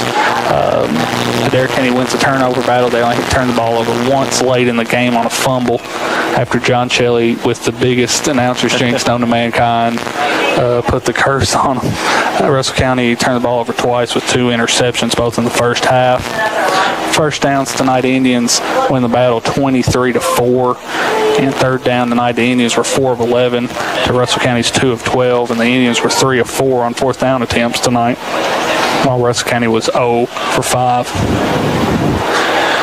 Individually, we'll start with Russell County. Parker Riggins ends tonight 3 of 12 for 15 yards and an interception. Tanner Stringer was 2 of 8 with 6 yards and an interception. Rushing-wise, Tanner Stringer led the way, 13 rushes for 42 yards. Jordan Beck had 4 carries for 10 yards. Kenneth Wills with a carry for 2 yards. Jonas Skaggs also with a carry for 2 yards. Luke Popwell with a carry for 1 yard. Parker Riggins carried the ball twice and lost 2 yards total. Kenneth Wills with the only 5 catches for Russell County tonight, 5 catches for 21 yards. And let's see here, punting-wise, Adrian Eads 4 punts for Russell County for 89 total yards, a 22.3-yard average. And Adrian Eads returned 2 kicks tonight for 19 yards. Kenneth Wills returned 2 kicks for 12 yards. Individually for Adair County, Lane Grant 8 of 12 tonight through the air for 140 yards and a score. Brody Carnes was 0 for 1 on the night. Ryder Rogers led the way for the Indians tonight, 16 carries, 106 yards on the ground, 3 touchdowns. Lane Grant with 12 carries for 80 yards and a touchdown. Brody Carnes with 4 carries for 22 yards and a touchdown. Jacob Lacey with 2 carries for 10 yards, and Camden Strevel had 6 carries for 10 yards as well. Jacob Lacey added a score, the only score of the second half. Receiving-wise, Solomon Stonebreaker led the way, 5 catches, 88 yards, and a touchdown all in the first half. Caden Watson had a catch for 43 yards. Jaden Miller a catch for 15 yards. Let's see, Aiden Smith was, I believe he ended up 3 for 5 on extra points tonight. Punting-wise, Lane Grant had 2 punts for 26 yards. That's a 13-yard average. John, what's your thoughts on tonight's game as we wrap it up? Just, Russell County just definitely missing some pieces. They had some youth out there. They had some big guys, but not a lot of speed, and just really limited their options on what they could do. Give credit to that Adair County defense. They were very solid. I know Coach Cross is going to be really pleased with how that defense played, and the offense did what they had to do. It was the last fumble there in the last minute of the game was the only fumble from either team, so it was pretty clean. I think Coach Stonebreaker, if he came up here right now and interviewed, he would say he wants to clean up some of the penalties. There was a lot of not necessarily late hits, but there was a couple unsportsmanlike. There was a couple holding calls down the field on big games. There's a couple plays where his wide receivers, he didn't have enough guys up on the line of scrimmage, that kind of thing. Yeah. Just things that can be fixed. That, and then I don't think he was very pleased with the effort from the starters when they came back out of the half. We ended up scoring, but it was a long drive that, we had a lot. We shot ourselves in the foot a lot with just silly mistakes, too, and didn't come out with any energy. But the Indians, they're definitely a couple things that I think they're very much in shape. They look so much stronger. Adair County does, and Lane back there at quarterback gives them a lot of options. Yeah. I don't think we got somebody outside in Stonebreaker now that can make plays as well. And the thing is so unique about Solomon Stonebreaker is you think of all that speed, but he's also a really good slot receiver. He can go 8 yards and catch it and then really make something happen. And you saw that tonight a couple times. And then Jaden Miller, we saw him be a big part of the scrimmages. And, of course, Ryder Rogers running the football. A lot of different weapons. We saw Lane on the lead draw tonight a lot, where he fakes it up in the belly, the old Cam Newton play, and then he has a decision. He can go right or left. But Very impressive, and I know a very good way to start. I did hear tonight that Bardstown Bethlehem defeated a 6A school tonight, Marshall County, 55-12. So Bethlehem, it will be the opponent next week, and so a single A team beating up on a 6A team like that tells me that Bethlehem has some weapons for sure. Yeah, and John, we sounded a little bit negative maybe at the beginning of us talking here, but at the end of the day, the Indians have something this year that they didn't have last year, and that's momentum. This time last year, we had a 14-0 lead at Russell County, and then we got shut out 27-0 in the second half, and when we were fighting an uphill battle trying to get momentum all the rest of the year, and we could, I think we could have finished at least 500 last year, ended up stumbling to 3-7, but these guys have a lot of confidence after this game tonight, but they're going to have to be ready next Friday night. As you said, Bethlehem gets a win over a 6A school in Marshall County, and they're going to be a totally different team than what we saw tonight. So the Indians are going to have to really get back to work, really be honest with themselves and know that they didn't bring it in the second half like they really wanted to, or it could be a very different result on Saturday over in Lebanon. The Indians had a very confident look tonight. They were very sure of themselves on what they were doing, and you got to like that going into next week. So that's kind of my thoughts, and Ty, I guess we'll wrap this thing up. Have you decided the wing spot? No, I haven't decided, but radio guy is definitely hungry. So we'll prayers out to Jamie Shelley tonight if John gets wings. We'll figure something out, but I'm definitely got that on my mind for sure. But we'd like to thank Jared back at the station. I'd like to thank Austin for all the setup, and he was here tonight. I'd like to thank Leanna and her staff at the station. I'd like to thank Scott Bennett for providing the stats tonight, and his younger brother Ty Bennett on color. Thought he forgot it for a minute, Scott. I wanted to make sure and pronounce it right. Called him